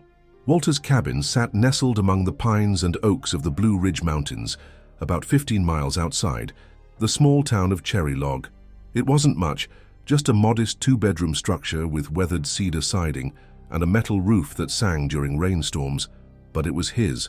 After 45 years working for the Atlanta public school system as a maintenance supervisor, this cabin represented everything he'd saved for: peace, quiet, and the freedom to live by his own schedule. The porch swing creaked as Walter lowered himself onto it, his arthritic knees protesting the motion. He took a sip of his coffee and gazed out at the misty mountains beyond his property. Something felt off this morning. The usual chorus of bird song was notably absent, and the woods seemed to hold their breath. Walter had lived in these mountains long enough to recognize when something had disturbed the natural rhythm of things.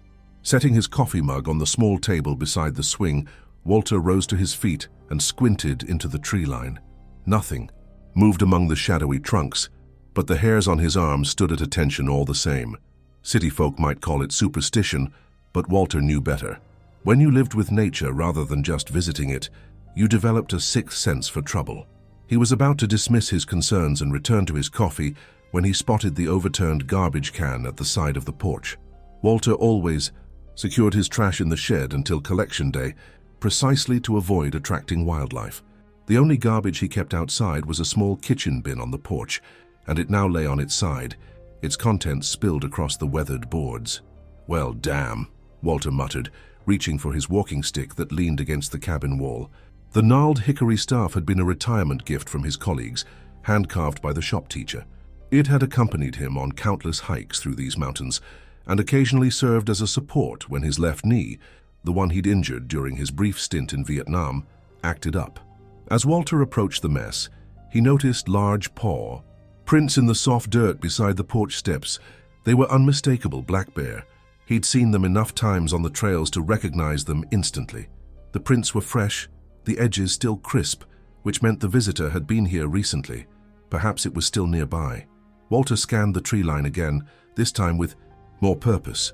Black bears were common in these parts, and normally they kept their distance from humans, but this spring had been unusually dry, and the berry crop was poor. The local papers had been reporting increased bear sightings near residential areas as the animals searched for alternative food sources.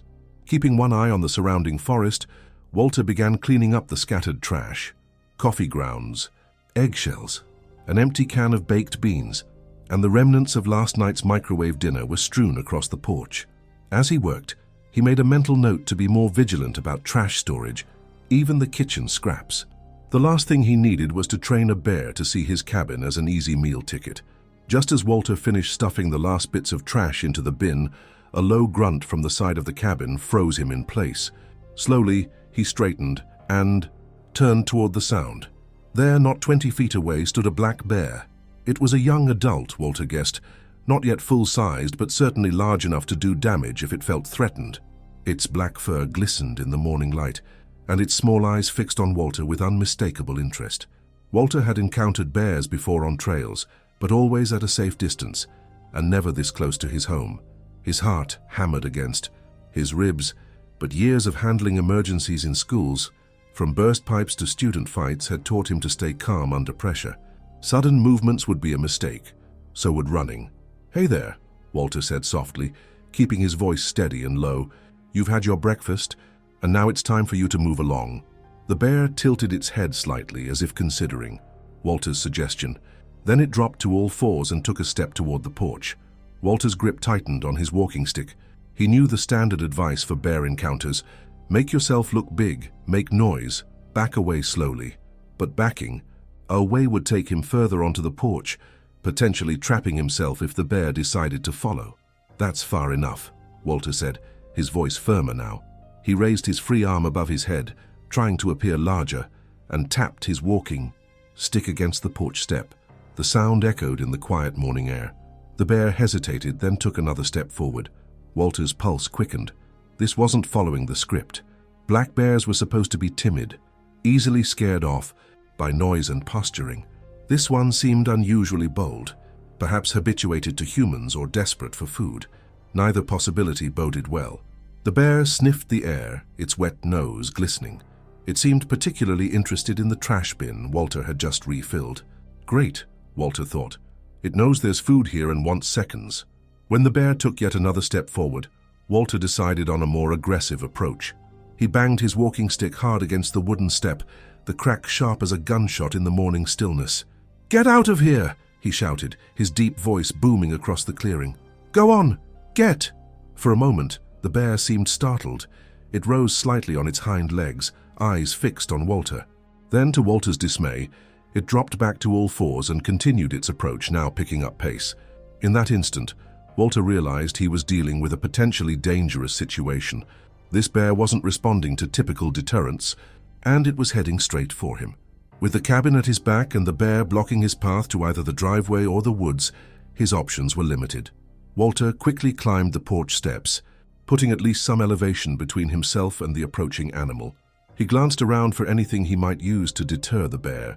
His eyes landed on the wind chimes hanging from the porch ceiling, a gift from his daughter, Rebecca. In one quick motion, he unhooked them and shook them vigorously, creating a cacophony of metallic clanging. The bear paused again, seemingly confused by the new sound. It rocked back on its haunches, and for a moment Walter thought it might retreat. Instead, it let out a huff and charged the steps. Adrenaline surged through Walter's body. Without time to think, he reacted instinctively. As the bear reached the bottom step, Walter swung his walking stick with all the strength his 70-year-old arms could muster. The hickory staff connected with the bear's snout with a solid thwack. The bear recoiled, clearly surprised by the counterattack. It shook its head, pawing at its muzzle.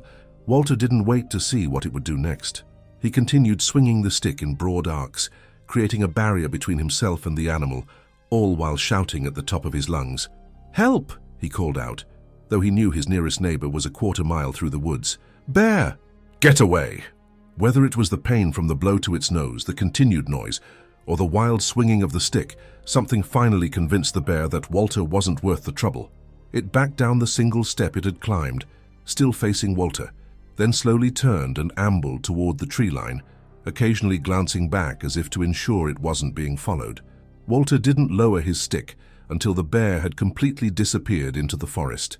Only then did he allow himself to sag against the porch railing, his breath coming in ragged gasps. His hands trembled around the walking stick, and he noticed for the first time that his knuckles were bleeding. In his frantic swinging, he must have scraped them against the porch railing. As the adrenaline began to ebb, pain flared in his wrists and shoulders from the force of the blow he'd landed. His left knee, the bad one, throbbed from the sudden exertion, but he was alive and, aside from some bruised knuckles and strained muscles, unharmed. Walter's coffee mug still sat on the small table by the swing, the coffee now cold. He hobbled over, collapsed onto the swing, and took a long drink anyway. The bitter liquid grounded him, bringing him fully back to the present moment. He'd just fought off a black bear with nothing but a walking stick and some wind chimes. Wait until he told Rebecca about this, but as Walter's pulse returned to normal, concern replaced his initial relief. The bear's behavior had been unusual, too bold, too unafraid of humans, and it knew now that his cabin was a source of food. There was a good chance it would return, perhaps tonight, perhaps tomorrow. Next time, Walter might not be so lucky. He needed to report the encounter to someone. The local ranger station would want to know about a potentially problematic bear in the area, and he should warn his neighbors, sparse as they were. The Millers had young grandchildren who often visited their cabin on weekends. With a groan, Walter pushed himself to his feet. His entire body ached. From the sudden burst of activity, a reminder that he wasn't as young as he sometimes felt.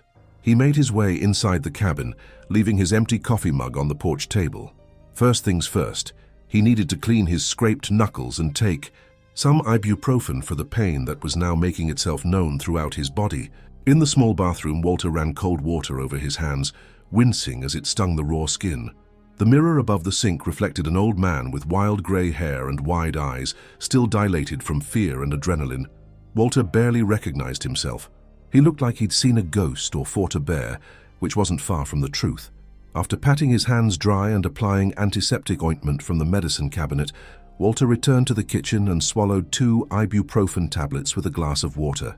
Then he picked up his cell phone from the counter, where it had been charging overnight. Cell service was spotty in these mountains, but he usually got enough bars to make a call if he stood on the back deck. Walter stepped outside onto the elevated deck that overlooked the sloping backyard and the forest beyond. He kept a vigilant eye on the tree line as he dialed the number for the Chattahoochee National Forest Ranger Station.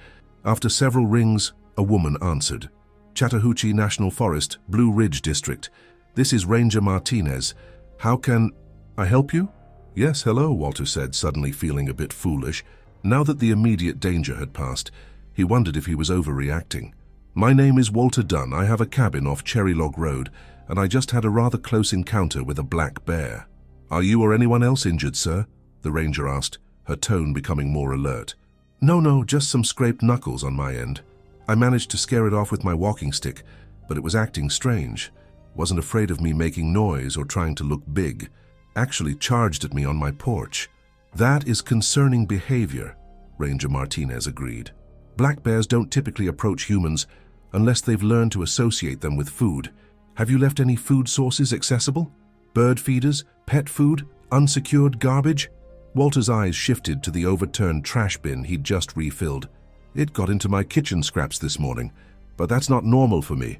I usually keep everything locked up tight. This is the first time I've had a bear this close to the cabin. I see. Well, it's good that you reported this, Mr. Dunn. We've had several calls about bear activity in that area recently. There's been a young male making the rounds, likely the same one you encountered. The drought has affected their natural food sources, so they're venturing closer to human habitation than usual. Should I be worried about it coming back? Walter asked, scanning the trees again. It's certainly possible. Bears remember food sources.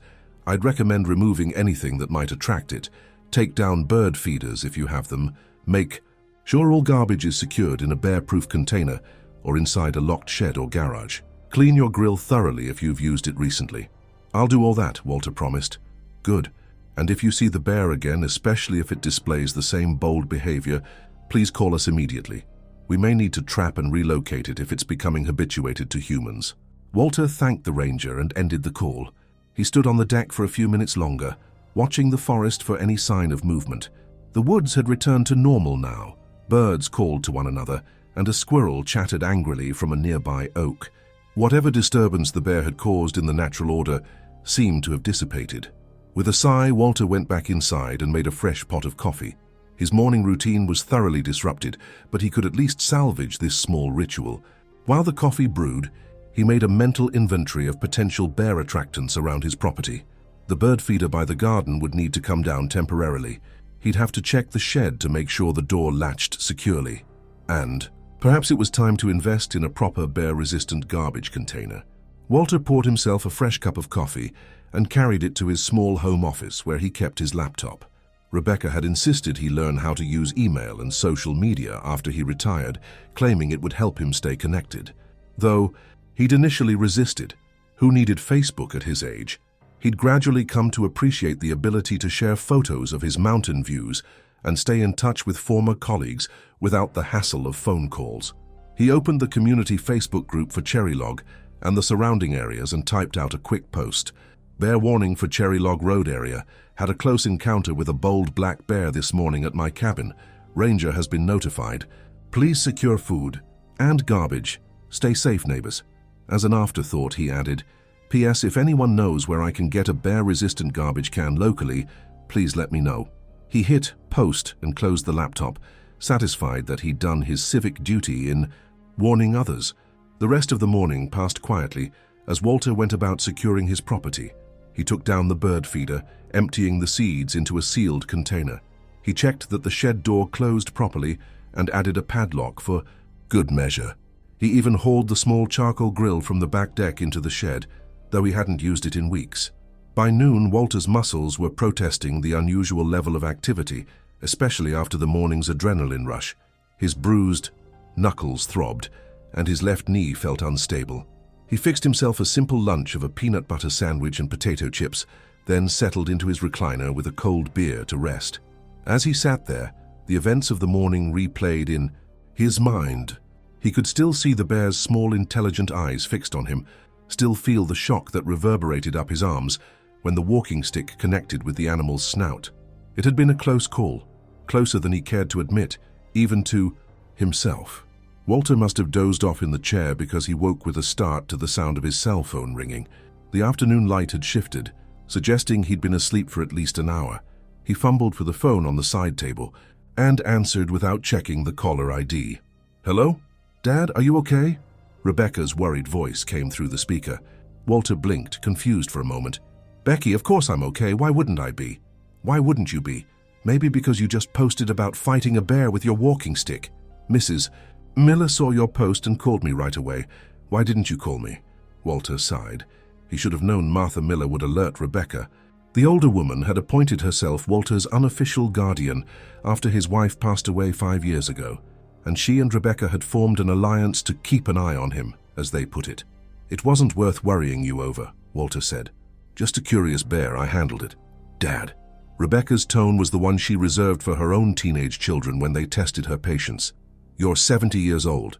You have no business confronting wild animals." "What was I supposed to do, Becky? Invite it in for breakfast. It was on my porch." "You should have stayed inside and called the ranger immediately." "I was already outside when I noticed it," Walter explained, omitting the fact that he'd had ample opportunity to retreat into the cabin before the bear charged. "Anyway, it's all over now. I reported it to the ranger station, secured the property, warned the neighbors. I'm fine." "Are you really? You didn't hurt yourself? Your heart is okay?" Walter smiled despite his irritation. Rebecca's concern was born of love, he knew. Since losing her mother, she'd been particularly protective of him. Still, sometimes her worry felt suffocating. "My heart is fine. Just some scraped knuckles from swinging the stick against the porch railing. Nothing serious." Rebecca was quiet for a moment. "I don't like you being out there all alone, Dad, especially with aggressive bears roaming around." Here it comes, Walter thought. The same conversation they'd had dozens of times since he'd moved to the mountains. "I'm not alone, Becky. I have neighbors. Not right next door, but close enough, and I'm careful. Fighting bears with a stick isn't what I call careful. It was a one-time thing. Won't happen again now that I know to be more vigilant." Rebecca sighed, and Walter could perfectly picture her expression, brow furrowed, lips pressed together in a thin line. It was the same look her mother used to give him when he was being particularly stubborn. "Promise me you'll call if it comes back," she said finally. "Day or night, and you'll stay inside." "I promise," Walter agreed, knowing it would ease her mind. "How are the kids?" he asked, deliberately changing the subject. Rebecca allowed the conversation to shift, updating him on his grandchildren's latest achievements and complaints. By the time they hung up, nearly an hour had passed, and Walter's stomach was reminding him it was nearing dinner time.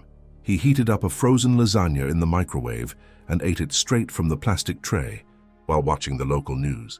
The top story was about drought conditions affecting the region and the increased wildfire risk.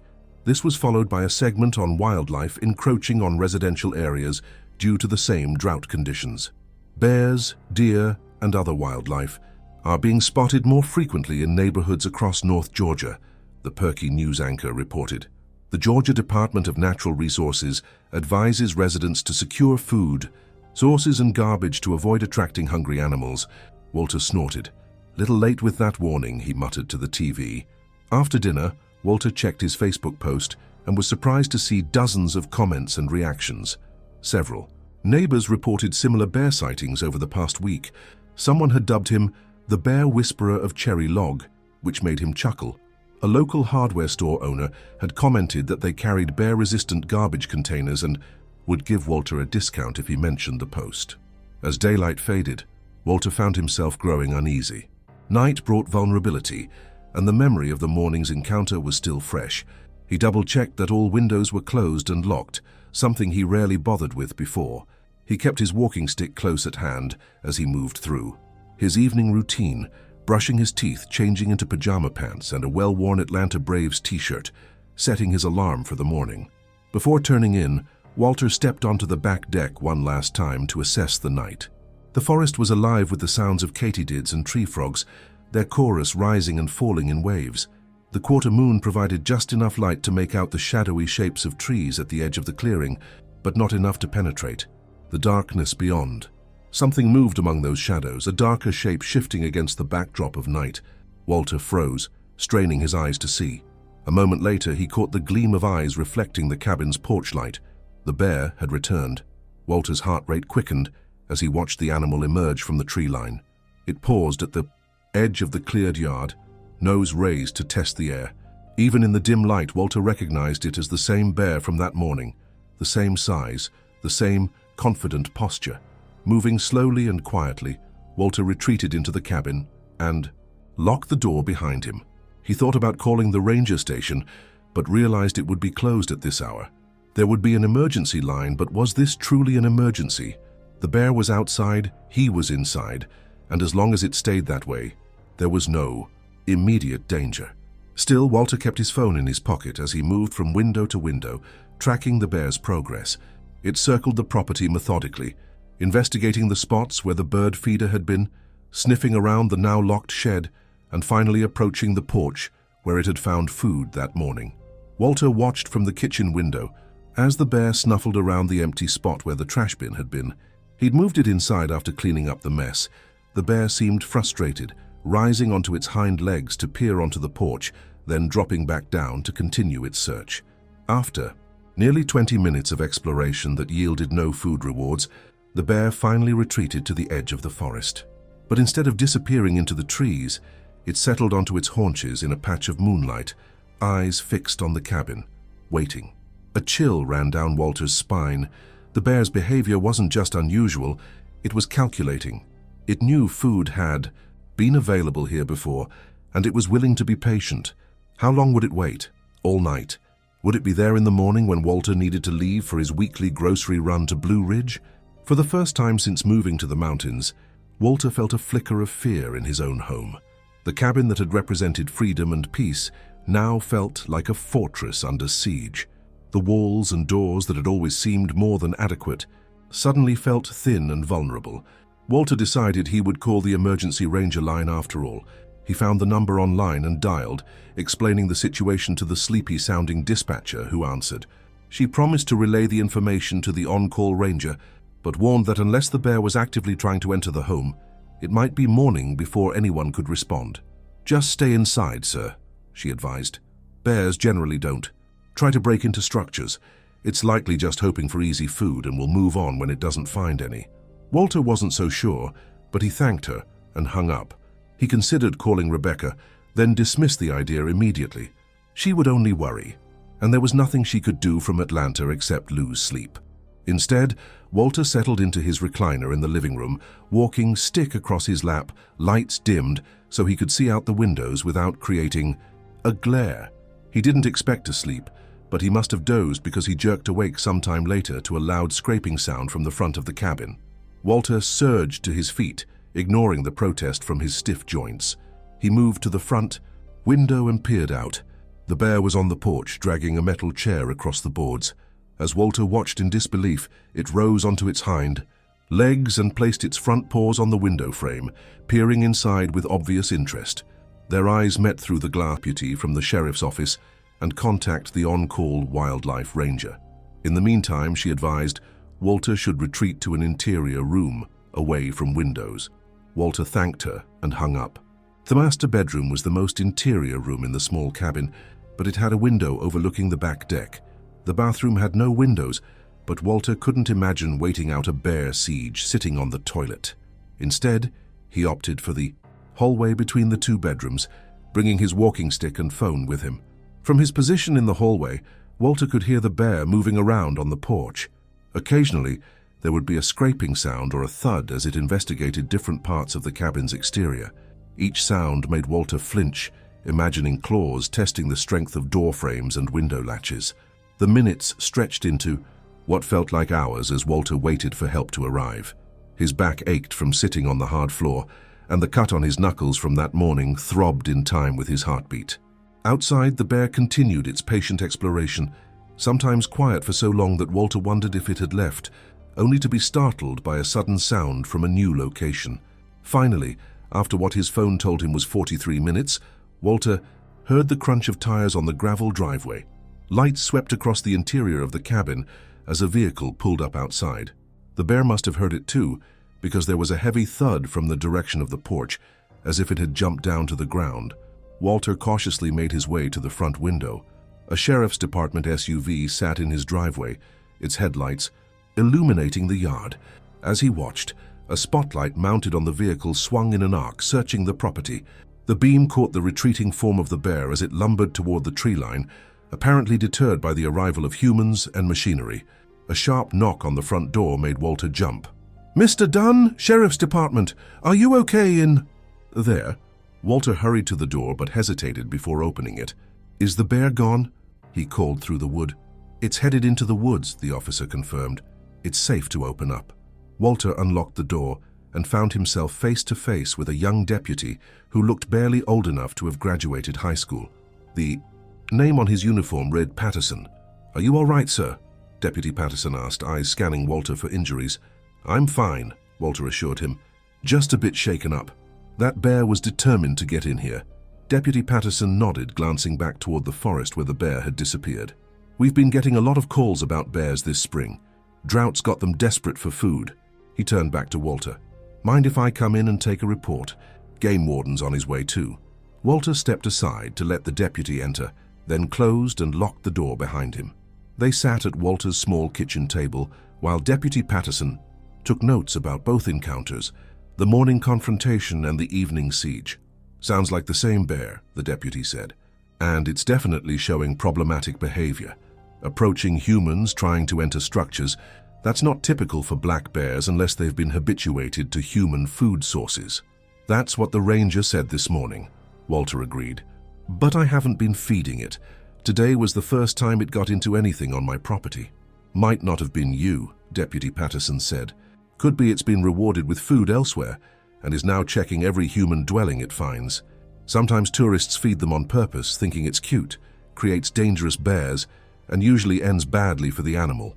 A set of headlights swept the front of the cabin, and moments later, there was another knock at the door. Deputy Patterson answered it, admitting a tall, broad-shouldered man in a Georgia Department of Natural Resources uniform. "Mr. Dunn, I'm Game Warden Roberts," the man introduced himself, extending a hand to Walter. "Heard you've had quite a day with our local wildlife."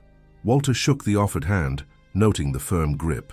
Game Warden Roberts looked to be in his 40s, with a weathered face that spoke of years spent outdoors. He carried himself with the confident air of someone who knew exactly what he was doing. "You could say that," Walter replied. "Fought it off with a walking stick this morning, and tonight it tried to break in while I was inside." Warden Roberts raised his eyebrows. "Bold behavior. Mind if I take a look around outside? I'd like to see if it left any evidence of attempted entry." Walter and Deputy Patterson accompanied the warden onto the porch, where Roberts examined the scratches on the window frame and the disturbed furniture. He took photographs with a small digital camera and made notes in a pocket notebook. "Classic food-conditioned behavior," Roberts said, crouching to examine some scratches on the porch railing.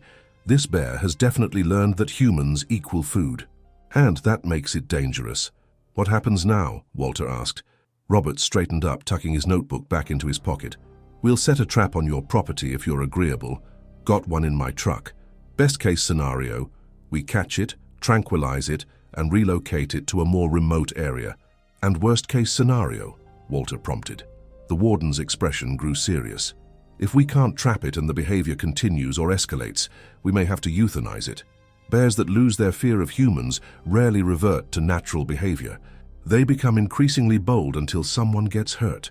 The thought of the bear being killed because of human carelessness, not Walter's, but someone's, didn't sit well with him. Yet he understood the reality of the situation. A bear that had learned to approach cabins and test windows wasn't going to unlearn that behavior easily.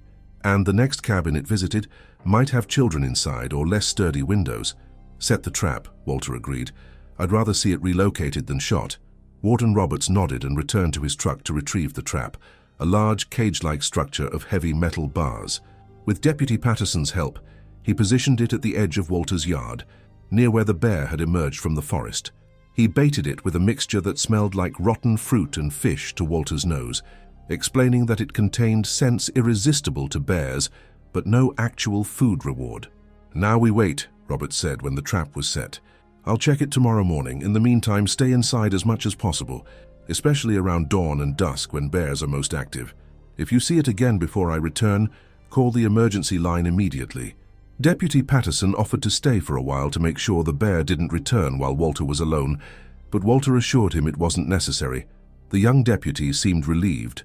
Walter suspected he had other calls waiting, but he left his card with explicit instructions to call if anything changed. After the officers left, Walter found himself too wired to sleep despite the late hour. He made a fresh pot of coffee and sat at the kitchen table with his laptop, intending to send an email update to Rebecca so she'd see it in the morning. When he opened his email, however, he discovered a flood of notifications from Facebook, comments and messages responding to his earlier post about the bear encounter. Word had spread beyond the local community group, it seemed. His post had been shared dozens of times, and people he didn't even know were commenting with their own bear stories and offering advice. Several local news Facebook pages had picked up the story, dubbing him the Bear Whisperer of Cherry Log, after one of his neighbors used the term. Walter scrolled through the comments with a mixture of amusement and dismay. Many people praised his bravery in fighting off the bear, which made him uncomfortable. It hadn't been bravery so much as instinct and desperation. Others criticized him for not staying inside, for having unsecured garbage, or for moving to bear country in the first place if he wasn't prepared to deal with the wildlife. One comment in particular caught his eye. A woman named Linda Taylor, who identified herself as a wildlife rehabilitator, had written a lengthy explanation of bear behavior and how humans contributed to problem bears through careless food storage. She ended with an offer to provide Walter with bear bombs, sachets of chili powder and other deterrents that could be hung around property lines to discourage bears from approaching. Walter found himself repeatedly drawn to the camera icon at the bottom of the Facebook comment box. He had photos on his phone from the warden's inspection, evidence of the bear's attempted entry. He could upload them, show everyone that this wasn't just an attention-seeking story from a bored retiree. The scratches on his porch, the disturbed furniture, even his own bruised knuckles from the morning confrontation. But something held him back. The Bear Whisperer. Nickname already made him uncomfortable, turning a frightening encounter into something whimsical and entertaining for strangers on the internet. Adding fuel to that fire with photos felt wrong somehow. Besides, he didn't need to prove anything to anyone. He knew what had happened, the Rangers knew. That was enough. Instead, Walter closed Facebook and composed a simple email to Rebecca, explaining the evening's events in straightforward terms without embellishment. He assured her that the authorities were handling the situation and that he was being careful. He purposely sent it late enough that she wouldn't see it until morning, avoiding another worried phone call tonight. After finishing his coffee, Walter finally felt tired enough to attempt sleep. He checked all the doors and windows one last yay. Time then retreated to his bedroom. The digital clock on his nightstand read 2:17 a.m. In less than 4 hours, his usual alarm would go off for his morning routine. He decided to turn it off just this once. After the day he'd had, he deserved to sleep in. Despite his exhaustion, sleep came fitfully. Every sound from the forest outside jerked Walter back to wakefulness, a branch scraping against the roof, an owl hooting, the distant howl of a coyote. Each time he found himself straining to hear the distinctive sounds of a bear on his porch, the scrape of claws on wood, or the huffing breath against the windows. When Walter finally drifted into deeper sleep near dawn, his dreams were filled with pursuit. He ran through endless forest, a massive shape always just behind him, its breath hot on his neck. The walking stick in his hand felt insubstantial as a twig, useless against the power following him. He tried to cry out for help, but no sound emerged from his throat. Walter woke with a gasp, sunlight streaming through the bedroom curtains. For a moment, he was disoriented, unsure why his heart was racing. Then the memories of the previous day flooded back. The bear on his porch, the confrontation with his walking stick, the evening siege, the trap set at the edge of his yard. His phone showed 8:43 a.m., far later than he normally slept. There were 3 missed calls from Rebecca, and a text that read, "Call me as soon as you wake up." Clearly, she'd read his email. There was also a missed call from a number he didn't recognize, but guessed might be Warden Roberts checking on the trapper. Walter's body protested as he swung his legs over the side of the bed. Every muscle ached from yesterday's exertions and the tense night that followed. His bruised knuckles had stiffened overnight, the skin around the scrapes turning an impressive shade of purple. He flexed his fingers carefully, relieved that nothing seemed to be broken. After using the bathroom and splashing cold water on his face, Walter shuffled to the kitchen to start the coffee. While it brewed, he called Rebecca back, assuring her that he was fine and the situation was under control. She wasn't entirely convinced, but seemed reassured that the authorities were involved and a trap had been set. "I could come up this weekend," she offered. "Bring the kids, we could help bear-proof the cabin." The thought of his grandchildren in the same area as a problem bear made Walter's stomach clench. "Better not," he said quickly. "Not until they catch this bear, but maybe next weekend if all goes well." After promising to keep Rebecca updated and saying goodbye, Walter poured himself a cup of coffee and stepped cautiously onto the back deck. The morning was warm already, promising another hot day in the ongoing drought. Birds flitted between the trees, and a pair of squirrels chased each other across the yard. The forest seemed peaceful, showing no signs of the previous night's tension. From the deck, Walter could just see the trap at the edge of the clearing. The door was still open, which meant the bear hadn't taken the bait overnight. He wasn't sure whether to be relieved or concerned. On one hand, a captured bear would mean the immediate threat was contained. On the other, the thought of the animal, caged and frightened, didn't sit well with him, even after the fear it had caused. Walter had just finished his coffee when he heard a vehicle coming up the driveway. A moment later, Warden Roberts' truck came into view. The warden waved to Walter as he parked and then made his way directly to the trap, examining it carefully before approaching the cabin. "No luck yet," Roberts called as he climbed the steps to the deck. "But that's not unusual. Sometimes it takes a day or two for them to overcome their caution about the trap." "I didn't hear anything last night after you left," Walter said. At least nothing that sounded like a bear. Think it moved on?" Roberts shook his head. "I checked for sign around your property perimeter this morning, found fresh tracks and scat not 100 yards into the woods. It's still in the area, probably. Watching right now." Walter glanced involuntarily toward the forest, half expecting to see the bear staring back at him. The trees revealed nothing, but the knowledge that the animal might be watching, waiting, sent a chill down his spine despite the warm morning. "I'd like to try something additional," Roberts continued. "With your permission, I'd like to set up a trail camera overlooking the trap. Might give us some insight into the bear's behavior if it approaches but doesn't enter. Could help us adjust our strategy." "Of course," Walter agreed. "Whatever helps. I'd just like this situation resolved so things can get back to normal." Roberts retrieved a small camouflaged camera from his truck and secured it to a tree with a view of the trap. He showed Walter how to check the memory card if he was curious, then reset the bait in the trap with fresh attractant. "I'll be back this evening to check again," Roberts promised. "In the meantime, same advice as yesterday. Stay inside as much as possible, especially around dawn and dusk, and call immediately if you see the bear." After the warden left, Walter found himself at loose ends. Saturday was usually his grocery shopping day, but he was reluctant to leave the cabin with the bear still at large in the area. Fortunately, his pantry was well stocked with non-perishables, one of the habits he'd developed living so far from town. He could manage a few days without fresh supplies if necessary. To occupy himself, Walter decided to respond to some of the Facebook comments and messages that had accumulated overnight. He was surprised to find even more notifications than the previous evening. His Bear Whisperer story had apparently gone viral within the local community. There were now over 100 comments on his original post, and he had messages from 2 different local newspapers asking to interview him about the encounter. Walter declined the interview requests politely but firmly.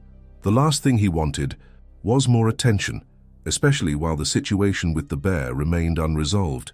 He did, however, respond to Linda Taylor, the wildlife rehabilitator who had offered to provide bear deterrence. Her knowledge seemed legitimate, and additional protection couldn't hurt, especially if the trap failed. Throughout the day, Walter found his attention repeatedly drawn to the windows, scanning the tree line for any sign of movement. The peaceful routine of his mountain retirement had been shattered, replaced by a vigilance that was both exhausting and necessary. Every snap of a twig, every rustle of leaves brought his head up, eyes searching for the dark shape that had come to dominate his thoughts. By late afternoon, Walter's cabin fever was becoming unbearable. He hadn't left the house all day, and the walls seemed to be closing in. The trap remained empty, the forest quiet. Perhaps it was safe enough for a short walk, just down to the mailbox at the end of his long driveway and back. He'd bring his walking stick, stay alert, make noise. Surely that would be safe enough. Decision made, Walter grabbed his hickory staff from its place by the door and stepped outside onto the porch. The late afternoon sun cast long shadows across the yard, but the area immediately around the cabin was still well lit. He scanned the tree line methodically, seeing nothing but the natural movement of branches in the light breeze. Walter made his way down the steps and onto the gravel driveway, his walking stick tapping rhythmically against the ground with each step. He began humming an old Johnny Cash tune, partly to alert any wildlife to his presence and partly to bolster his own courage. The mailbox stood at the junction of his private drive and the narrow dirt road that served the scattered cabins in this area. It was about a quarter-mile walk from his cabin, far enough to stretch his legs but close enough to retreat quickly if necessary.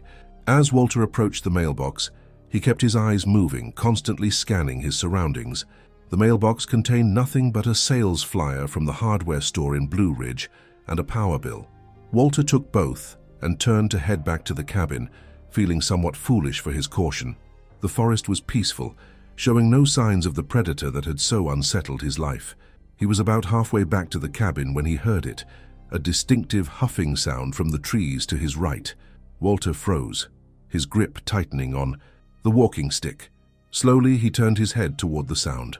There, not 30 feet away, stood the bear.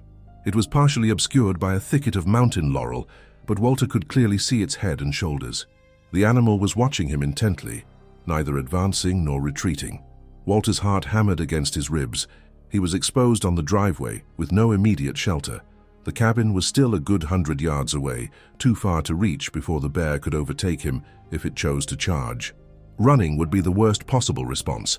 It might trigger the bear's predatory instinct to pursue. Instead, Walter drew himself up to his full height and raised his walking stick overhead.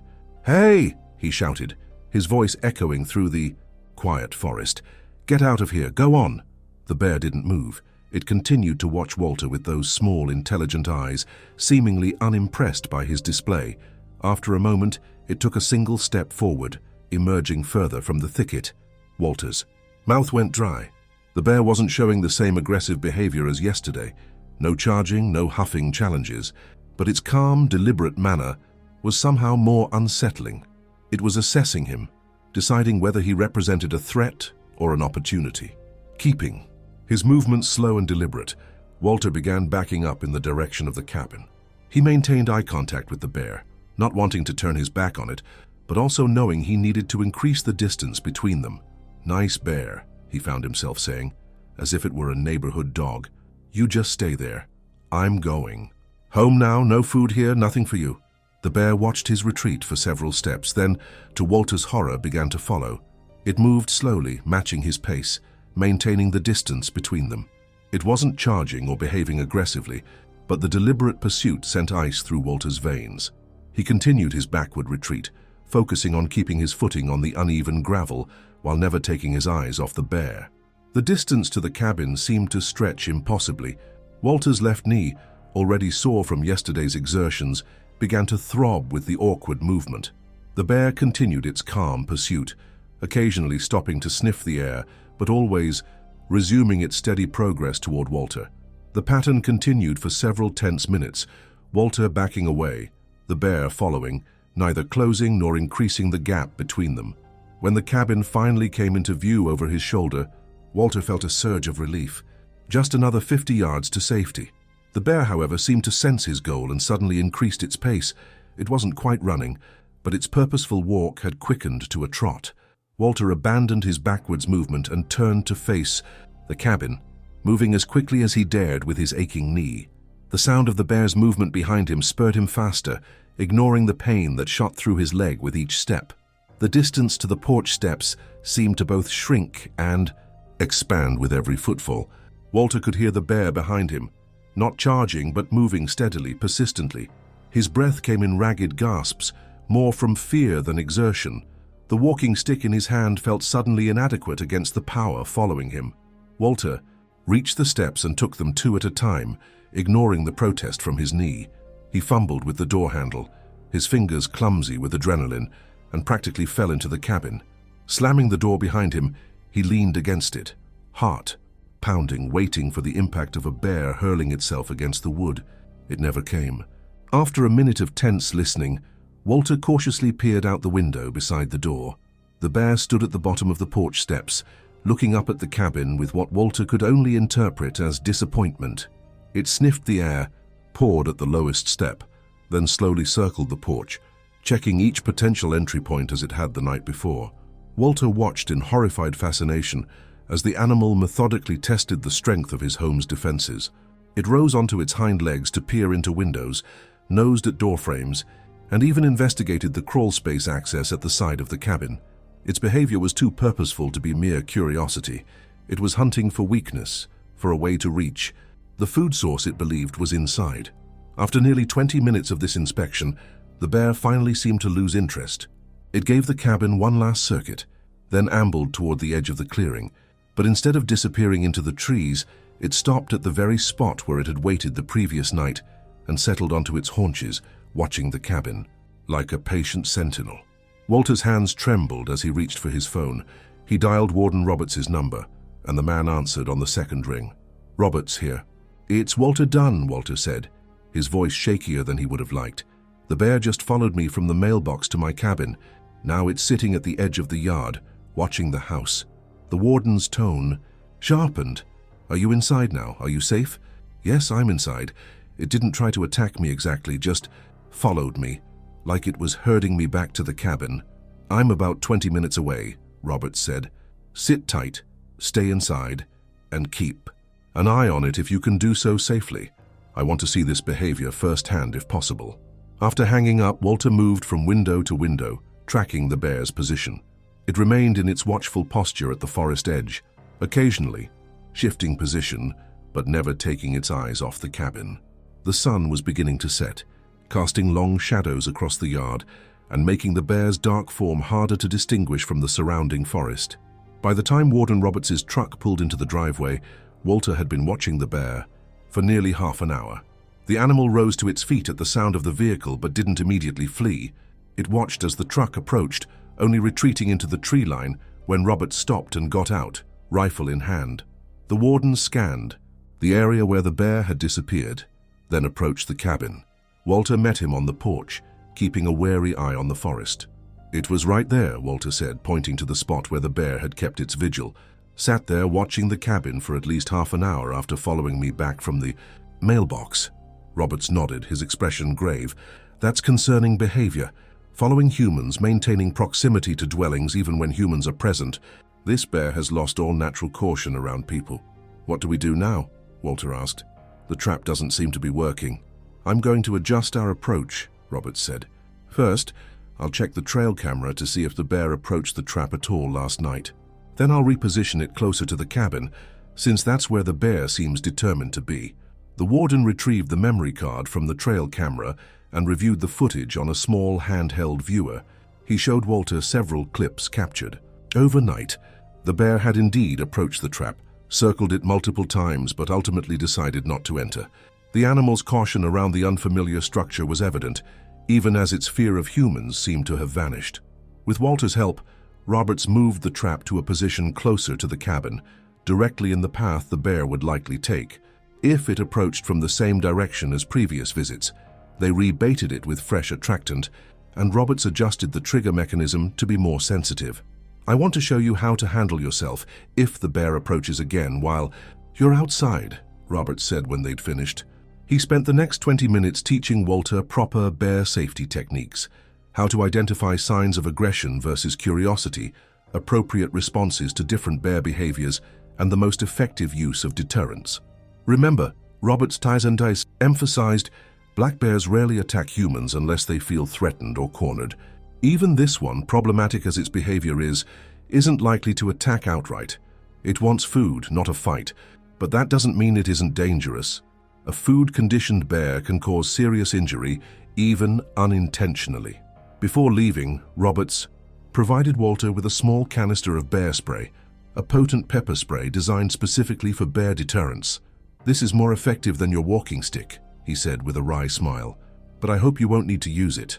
Stay inside, like it had a plan." Walter heated a can of beef stew for dinner and ate it standing at the kitchen window, watching the yard for any sign of movement. The bear spray Roberts had given him sat on the counter within easy reach. His walking stick leaned against the wall beside the door. Both felt like inadequate protection against the intelligence and determination he'd witnessed in the bear's behavior. As darkness fell completely, Walter moved through the cabin, checking locks and closing curtains. The routine that had once felt unnecessary, who needed window locks so far from civilization, now seemed essential. He found himself imagining the bear testing each potential entry point, patient and methodical in its search for weakness. Before turning in for the night, Walter checked Facebook one last time. The comments on his original post had continued to multiply, and he was surprised to find a message from a reporter with a regional television station based in Atlanta. They wanted to interview him about his bear encounter for a feature story on increased human-wildlife conflicts due to the drought. Walter's first instinct was to decline, as he had with the local newspapers, but something made him hesitate. The reporter had mentioned that the segment would include input from wildlife experts on how to properly secure properties against bears and what to do if encountered. Perhaps his story could serve as a cautionary tale, preventing others from creating more problem bears through carelessness. He copied the reporter's contact information but didn't respond immediately. It was a decision that could wait until morning, after he'd had time to consider all angles. Sleep came easier than the previous night, though Walter's dreams were still unsettled. He woke several times, listening for sounds of the bear's return, but the night remained peaceful. The trap outside, visible from his bedroom window by moonlight, stood undisturbed. Sunday morning dawned clear and hot, the drought showing no signs of breaking. Walter rose with the sun, his body still aching from the events of the previous 2 days. His bruised knuckles had begun to fade from purple to a sickly yellow-green, and his knee felt slightly more stable. He made his coffee and carried it to the front porch, feeling a small defiance in reclaiming this morning ritual. The yard was quiet, showing no signs of overnight visitors. The trap remained untriggered, its door open in silent invitation. Walter sipped his coffee and watched a pair of cardinals flit between the branches of a dogwood at the edge of the clearing. The peaceful scene made the events of the past 2 days seem almost dreamlike in their intensity. Yet the evidence was real enough. The scratches on the porch railing, the disturbed furniture, his own injuries, and somewhere in these woods, a bear that had lost its fear of humans continued to roam, potentially creating danger for anyone it encountered. Walter's phone buzzed with a text message from Warden Roberts. Coming by around 9 to check trap and camera. Bear activity in area overnight, but not at your cabin as far as I can tell. So the bear had moved on, at least temporarily. Walter felt a wave of relief, followed immediately by concern for whoever might encounter it next. The Miller's cabin was the closest, about a quarter mile through the woods. Martha Miller often put out feed for wild turkeys, despite repeated warnings from rangers about attracting bears. If the bear discovered that food source, Walter picked up his phone and called the Millers. When Martha answered, he explained the situation without embellishment, emphasizing the warden's warnings about food attractants. "Oh my," Martha said when he'd finished. "We haven't seen any bears, but I'll tell Henry to bring in the turkey feed right away, and we won't put out any more until they catch this one. Are you all right, Walter? You sound tired." "Just haven't been sleeping well," Walter admitted. "Turns out waiting for a bear to try breaking in isn't particularly restful." "You should come stay with us if you're nervous," Martha offered. "We have the guest room all made up for when the grandkids visit next weekend." Walter thanked her but declined. The idea of potentially leading the bear to the Miller's doorstep was unthinkable.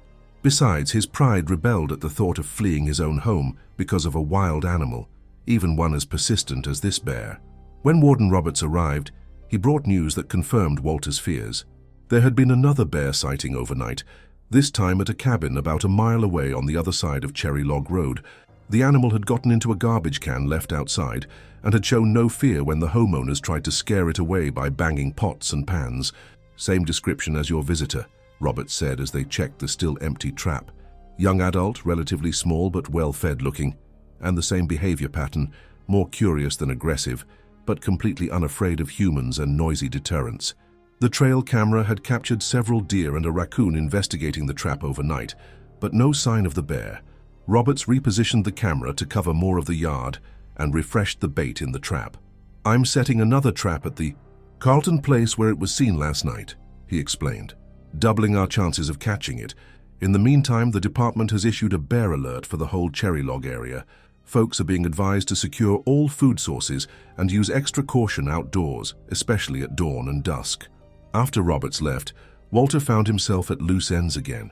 Sunday was usually his day for light chores around the property, mowing the small patch of lawn, trimming back encroaching vegetation around the cabin, maintaining the walking paths through his section of the woods. But the thought of venturing far from the cabin with the bear still at large held little appeal. Instead, Walter decided to respond to the television reporter who had contacted him.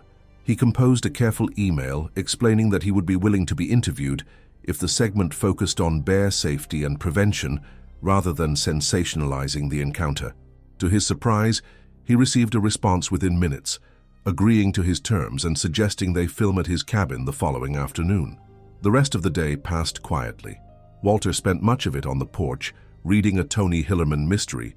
He'd started before the bear disruptions and keeping a watchful eye on the forest edge. The peaceful hours helped restore some of his equilibrium, though he couldn't quite shake the feeling of being watched. By evening, he felt confident enough to fire up the charcoal grill on the back deck for the first time since the initial encounter. Warden Roberts had advised against outdoor cooking while trying to deter the bear, but Walter reasoned that the trap was now properly set, and he'd taken all other recommended precautions. Besides, the thick ribeye steak in his refrigerator wouldn't keep much longer, and the thought of a properly grilled steak after 2 days of canned and frozen meals was too tempting to resist. Walter kept the bear spray in his pocket while he tended the grill, but the cooking process was blissfully uneventful. He ate at the small table on the deck, savoring the flavors of the perfectly cooked meat and the simple pleasure of an outdoor meal. The setting sun painted the mountains in shades of gold and pink, reminding Walter why he'd chosen this isolated spot for his retirement, despite its challenges. After dinner, he carefully cleaned the grill and stored it in the shed, as Roberts had recommended. The temperature dropped quickly with the setting sun, and Walter built a small fire in the stone fireplace in the living room. The crackling flames and gentle warmth created a cocoon of comfort that helped dispel the lingering anxiety of the past 2 days. Walter was halfway through his mystery novel when the sound of a vehicle on the gravel driveway pulled his attention away from the page. Headlights swept across the window as a truck pulled up beside the cabin. A moment later, a knock at the door announced a visitor. Walter approached cautiously, walking stick in hand. "Who is it?" he called through the door. "Game Warden Roberts," came the reply. "Sorry to disturb you so late, Mr. Dunn, but I thought you'd want to know right away." Walter opened the door to find Roberts on the porch, looking both tired and satisfied. "We got it," the warden announced without preamble. "Trapped the bear at the Carlton place about an hour ago." Relief swept through Walter like a physical force, nearly making his knees buckle. "You're sure it's the same one?" he asked. Roberts nodded. "Same size, same markings, and the behavior matches. It was working systematically around the Carlton cabin, checking windows and doors, just like you described it doing here. Walked right into the trap when they put it near their garbage storage area." "So what happens now?" Walter asked, stepping aside to invite the warden in. Roberts accepted the invitation, taking a seat on the couch while Walter returned to his armchair beside the fire. "We've tranquilized it for transport," the warden explained. "Tomorrow morning we'll take it up to the Cohutta Wilderness area in the north part of the state. It's about as remote as you can get in Georgia. Minimal human presence, good natural food sources, and a lot of space for it to establish a new territory far from cabins and campsites. Think that will solve the problem? It won't just find its way back?" Roberts shrugged. "It's about 100 miles from here, which is beyond the typical range a black bear will travel, and there's plenty of natural food available there with few human settlements to tempt it. The success rate for this kind of relocation is pretty good, especially with younger bears that haven't been habituated to human food for too long." Walter nodded, feeling the tension of the past days begin to dissolve. "I'm glad you didn't have to euthanize it." "So am I," Roberts agreed. "Part of my job is protecting wildlife from people, not just the other way around. This bear was doing what comes naturally, finding the easiest food source available. It's not the bear's fault that humans have made their food so easily accessible that it became a safer bet than foraging naturally." The warden stayed for about 20 minutes, accepting Walter's offer of coffee and discussing the broader issues of human-wildlife conflict in the region. The drought had exacerbated normal patterns, pushing animals like bears closer to human settlements as natural food sources diminished. But human carelessness, unsecured garbage, intentional feeding, food left in cars at trailheads, had created the conditions for bears to lose their natural wariness around people. "Your story can help others understand the risks," Roberts said as he prepared to leave. "I hear you're talking to a news crew tomorrow?" Walter nodded. "I figure if my experience can prevent someone else from creating another problem bear, some good will come of it." Roberts shook Walter's hand at the door. "I'll come by tomorrow to collect the trap and camera. The bear alert will remain in effect for a few more days. There are other bears in these woods after all, but you shouldn't have any more trouble with this particular animal." After the warden left, Walter stood on the porch for a long time, looking out at the night forest. Somewhere in a wildlife transport vehicle, a tranquilized bear was beginning a journey to a new home, far from the temptations and dangers of human habitation. Walter hoped it would adapt well to its new territory, returning to the natural patterns of wild bear behavior without the artificial shortcuts human food provided. He made a final check of the doors and windows before turning in, more out of newly established habit than fear. The knowledge that the bear was no longer lurking in the surrounding forest allowed Walter to relax fully for the first time in days. He fell asleep quickly and didn't stir until his alarm woke him at sunrise. Monday. Morning brought a return to Walter's normal routine. He brewed his coffee and carried it to the porch swing, watching the sun climb above the eastern ridgeline. The familiar ritual felt somehow more precious after the disruption of the past days. In the clear morning light, the events of the weekend, the Isas confrontation with his walking stick, the bear at his windows, the tense walk back from the mailbox seemed almost surreal. But the evidence remained. The scratches on the porch railing caught the morning light. The bruises on his knuckles had faded, but were still visible, and his left knee, though improving, still twinged when he put his full weight on it. These physical reminders grounded the experience in reality, preventing it from fading into just another tall tale. Walter spent the morning preparing for the television interview. He tidied the cabin, though the reporter had said they would likely film mostly outside to capture the setting. He rehearsed what he wanted to say about bear safety and the importance of securing food sources. He even trimmed his beard and put on a clean flannel shirt, prompting a wry smile at his own vanity. Not exactly dressing for the red carpet, but he didn't want to perpetuate the mountain man stereotype either. Warden Roberts arrived around 10 o'clock to collect the empty trap and trail camera. He brought news that the bear had been successfully released in the Cohutta wilderness that morning. "Woke up from the tranquilizer, took a look around, and headed straight into the forest," Roberts reported. "Didn't even glance back at us. That's exactly the reaction we hoped for. Immediate return to wild behavior, no lingering association with humans." The television crew, a reporter, a cameraman, and a sound technician, arrived just after noon. They were from one of Atlanta's local news stations, the reporter explained, but the story might be picked up by affiliates in other cities if it resonated with viewers. The drought was affecting much of the southeast, and human-wildlife encounters were increasing across the region. Walter led them on a tour of his property, showing them the spots where the bear had appeared and explaining the sequence of events. The reporter, a professionally cheerful woman named Brooke, asked thoughtful questions about Walter's experience and his perspective on coexisting with wildlife. "Would you say you were afraid when the bear charged you?" she asked as they stood on the spot where Walter had confronted the bear with his walking stick. Walter considered the question carefully. "I'd say I was intensely focused," he answered finally. "Fear came later, when I had time to think about what might have happened. In the moment, it was all instinct and adrenaline." When they reached the part of the story where Walter had confronted the bear with his walking stick, the cameraman asked for a demonstration of how he had swung it.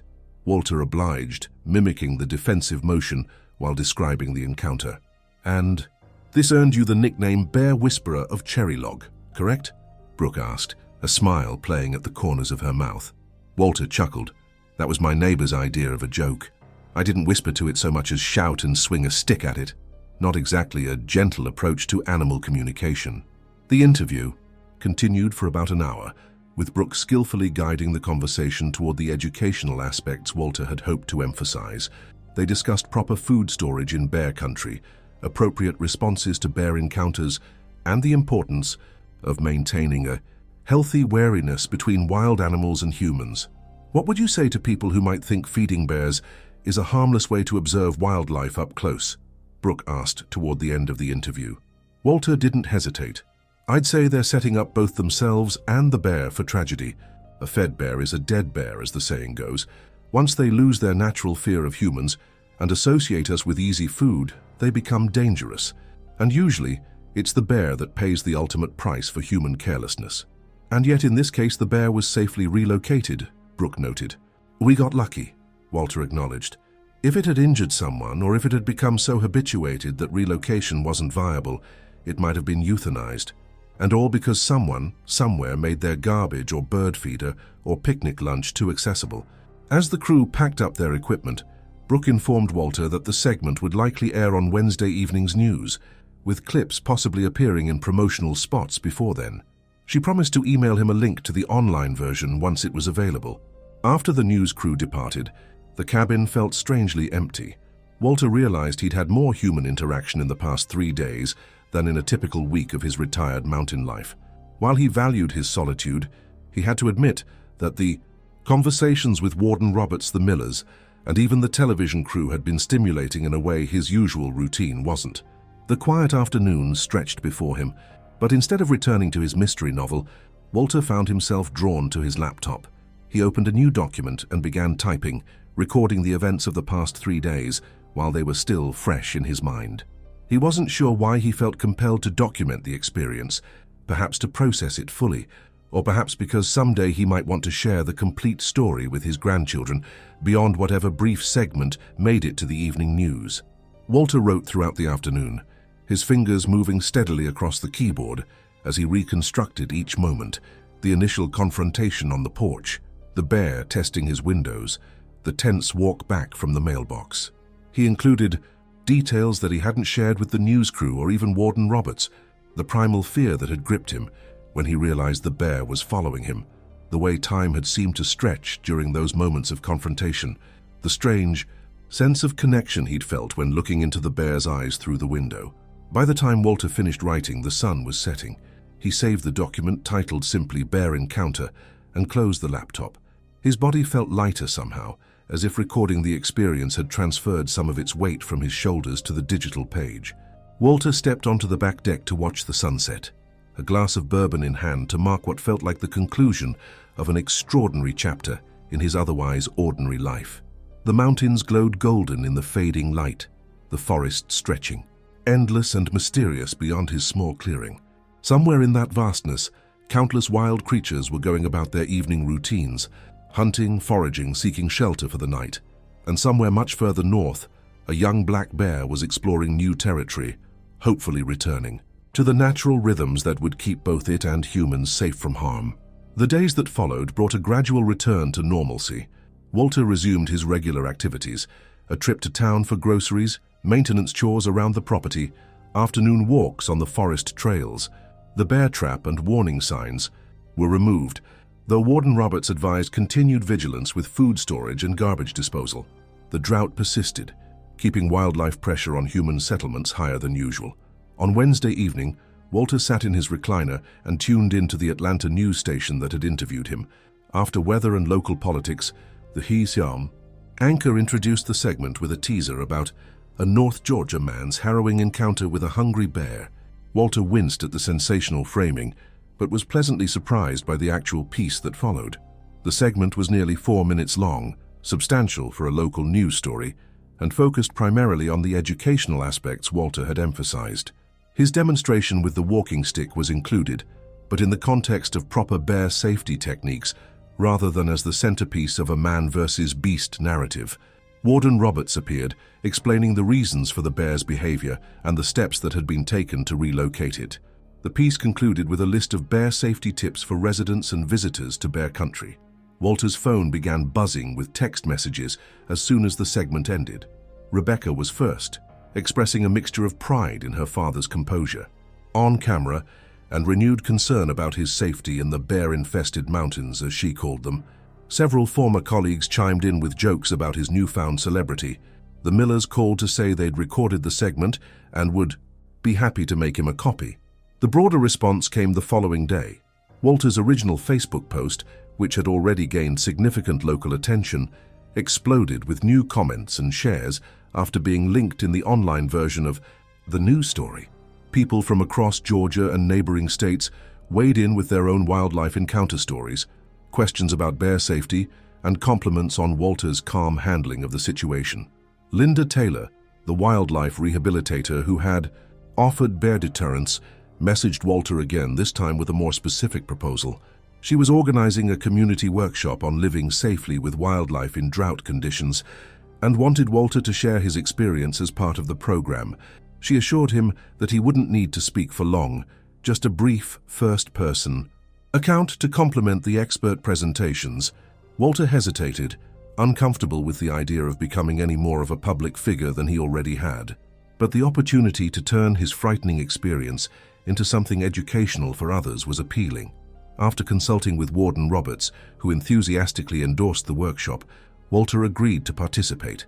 The event was scheduled for the following weekend at the community center in Blue Ridge. In the days leading up to it, Walter found himself thinking more deeply about his encounter with the bear, trying to distill what he had learned that might be valuable to others.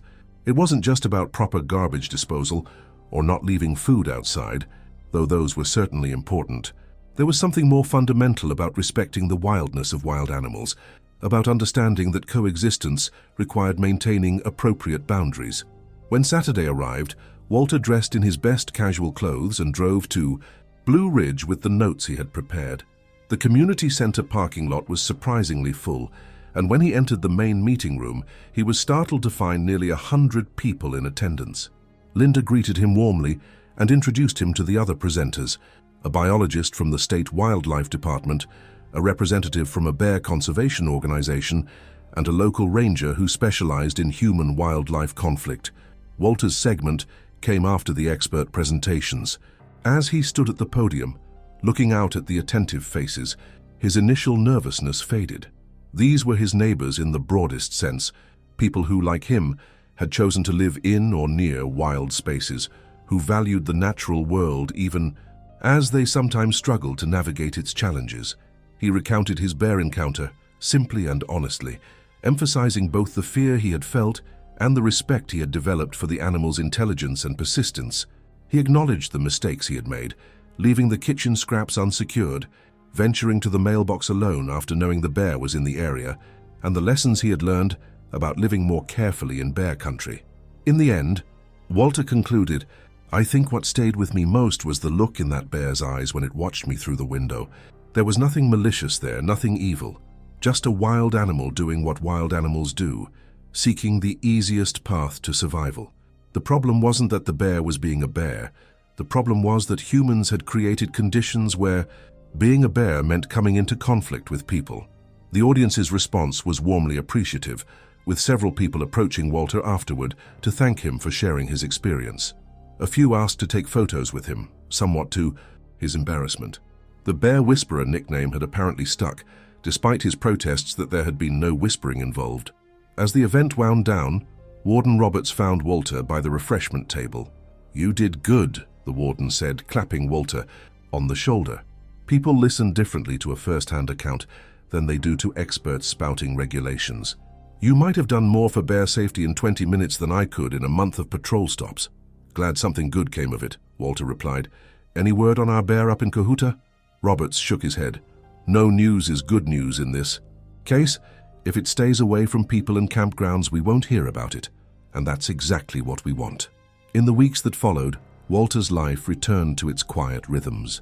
The story of his bear encounter faded from local news, replaced by more pressing concerns: continuing drought, a minor scandal in the county government, preparation for the upcoming tourist season. His brief moment of minor celebrity passed, much to his relief. Walter did make a few lasting changes to his routine. He invested in a bear-resistant garbage container, taking Linda Taylor's advice on the most effective model. He attended a workshop on using bear spray properly, practicing with an inert training canister until the movements became automatic. And he established a text check-in system with the Millers, a simple all-good message each evening, to let them know he was safe, and vice versa.